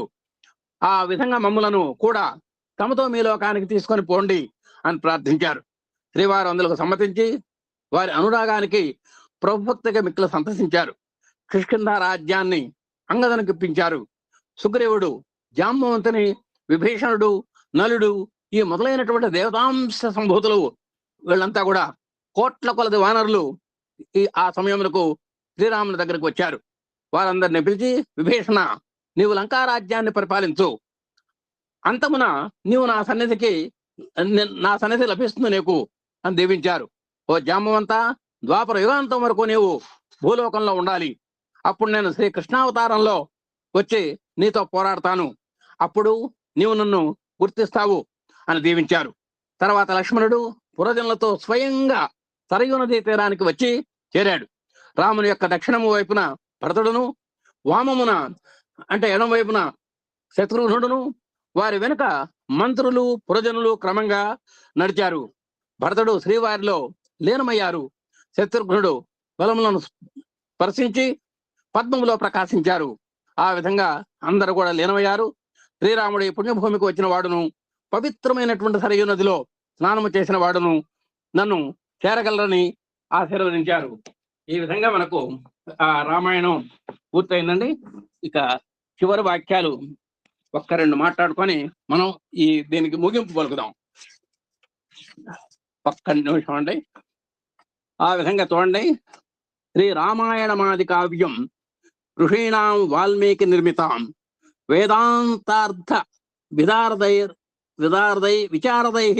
అనుదినం స్తుత్యం సురైరర్చితాం శ్రోతృణాం అఘనాశనం సురతరో తుల్యం ముక్తిప్రదం ఏ శృణ్వంత పఠంతి రామచరితం తే యాంతి విష్ణోపదం అని ఈ వాల్మీకి మహర్షి విరచితమైనటువంటి రామాయణాన్ని ఎవరు విన్నా సరే ఇది వేదసారము, ఉపనిషత్సారము, నిత్యము స్తోత్రము చేయదగింది, అందరికీ అందుబాటులో ఉన్నటువంటిది, పవిత్రమైనటువంటి గ్రంథము, కల్పవృక్షము అయినటువంటి దీన్ని ఎవరు చదువుతారో వాళ్ళకి స్వర్గధామం లభిస్తుంది అని రాములు వారు చెబుతున్నారు. అలాంటి శ్రీరామ కథ కేవలం రమణీయార్థ ప్రతిపాదకమైనటువంటి చాలా గొప్పది. ఇందులో సుందరకాండ కూడా చాలా గొప్పది. మన జీవితాలని పావనం చేసేటువంటి కథ రామాయణము, సుఖశాంతులు ఇచ్చేటువంటి కథ రామాయణము, మన జీవితానికి మన పరమాదర్శ జీవిత విధానాలను ప్రతిపాదించేటువంటి కావ్యము రామాయణము. ఆధ్యాత్మిక సత్యాలు, శాశ్వత ధర్మాలు, మంత్ర రహస్యాలు, ఉపాసనా విధానాలు వంటి ఎన్నో రామాయణంలో నిక్షిప్తమై ఉన్నాయి. కాబట్టి ఒక మానవుడు మన సంసార సాగరాన్ని తరించాలి అంటే రామాయణం చాలా గొప్ప కావ్యము. అలాంటి కావ్యాన్ని మనం చక్కగా చదువుకున్నాము. మనందరి కూడా సర్వేత్ర సుఖినః సంతు, సర్వే సంతు నిరామయాః, సర్వే భద్రాణి పశ్యంతు, మా కచ్చిత్ దుఃఖమాప్నుయాత్. ఓం స్వస్తి ప్రజాభ్య పరిపాలయంతాం న్యాయేన మార్గేణ మహిషాః. గో బ్రాహ్మణేభ్య శుభమస్తు నిత్యం. లోకాః సమస్తాః సుఖినో భవంతు. ఆ విధమైనటువంటి ఇలాంటి రామాయణ కావ్యాన్ని చదవటానికి అనుగ్రహించినటువంటి స్వామివారికి, ఇలాంటి రామకథారస వాహిని ప్రవేశపెట్టి మనలో సుమారు 20 మంది దాకా మనం చదివాము. 20 మందికి కూడా చక్కటి అవకాశం ఇచ్చినటువంటి మన గురు దంపతులకు హృదయపూర్వక ధన్యవాదాలు మనందరి తరఫున. ఈ విధంగా ఇవాళ స్వస్తి మంత్రంతో మనం దీన్ని ముగిద్దాం. ఓం అసతోమా సద్గమయ తమసోమా జ్యోతిర్గమయ మృత్యోర్మా అమృతంగమయ. ఓం శాంతి శాంతి శాంతి. గురువు గారు 2 ఆశీర్వచనాలు పలకండి, మనం ముగిద్దాం. సాయిరామ్ సార్. అందరికి సాయిరామ్ అండి. చాలా ఆనందదాయకం. మన అదృష్టవంతులు అనమాట. సార్ చెప్పినట్టు రామాయణం అందరూ వినలేరు, అందరి ఇళ్లలో ఉన్నా చదవలేము. ఇది 2వ పర్యాయము. అందులో సాక్షాత్ శ్రీరామచంద్రమూర్తి రచించిన రామాయణం ఇది. ఎవరో కవులు ఊహించి, లేకపోతే అటువంటి సాక్షాత్ శ్రీరామచంద్ర చివరిలో చూడండి అద్భుతం. నాటక పరిశ్రమ, this is pre determine plan by Ramachandramurthy. ఆ టైటిల్ చూడండి ఎంత అద్భుతంగా పెట్టారు. అవతార నాటక సమాప్తం అన్నారు. సో ఈ విధంగా 2వ పర్యాయం అండి అహం సత్యబోధక దివ్య జ్ఞాన యజ్ఞంలో సార్ చెప్పినట్టు దగ్గర దగ్గర 30 మంది ఈ యొక్క గ్రంథ పారాయణం చేయడం ద్వారా ఇది నాకైతే 5వ పర్యాయం అండి చదవటం. నేను ఇంతవరకు కూడా ఏ గ్రంథం 5 పర్యాయాలు చదవలేదు. చాలా అద్భుతమేనండి. దాదాపు 23 రోజుల్లో దీన్ని మనం కంప్లీట్ చేశామండి. జై సాయిరామ్. తర్వాత ఎందుకంటే మీరు అనుకోవచ్చు ఇవాళంతా లక్ష్మి మాట్లాడతా. ఓకే, వరలక్ష్మి ఒక నిమిషం మాట్లాడుతుందండి.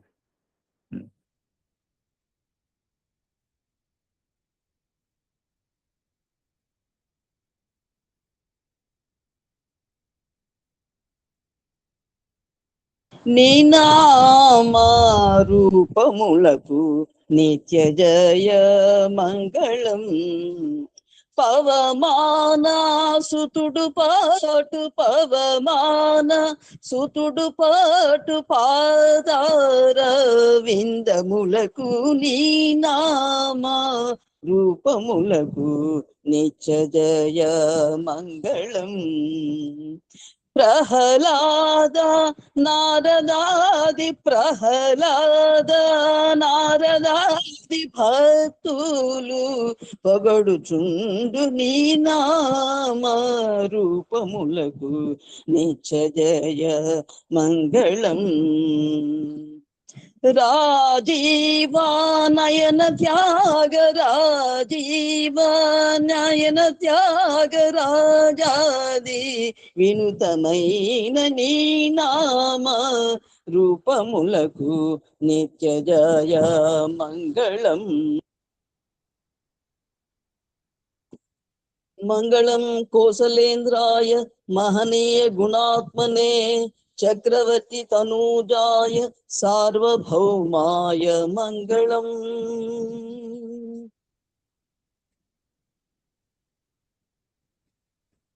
ఓం శాంతి శాంతి శాంతి.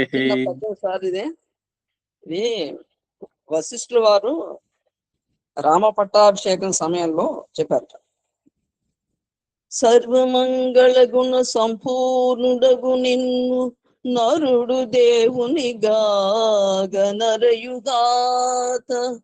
రామనామము భవస్తోమ భంజన దివ్య తారకమై తనరుగాత.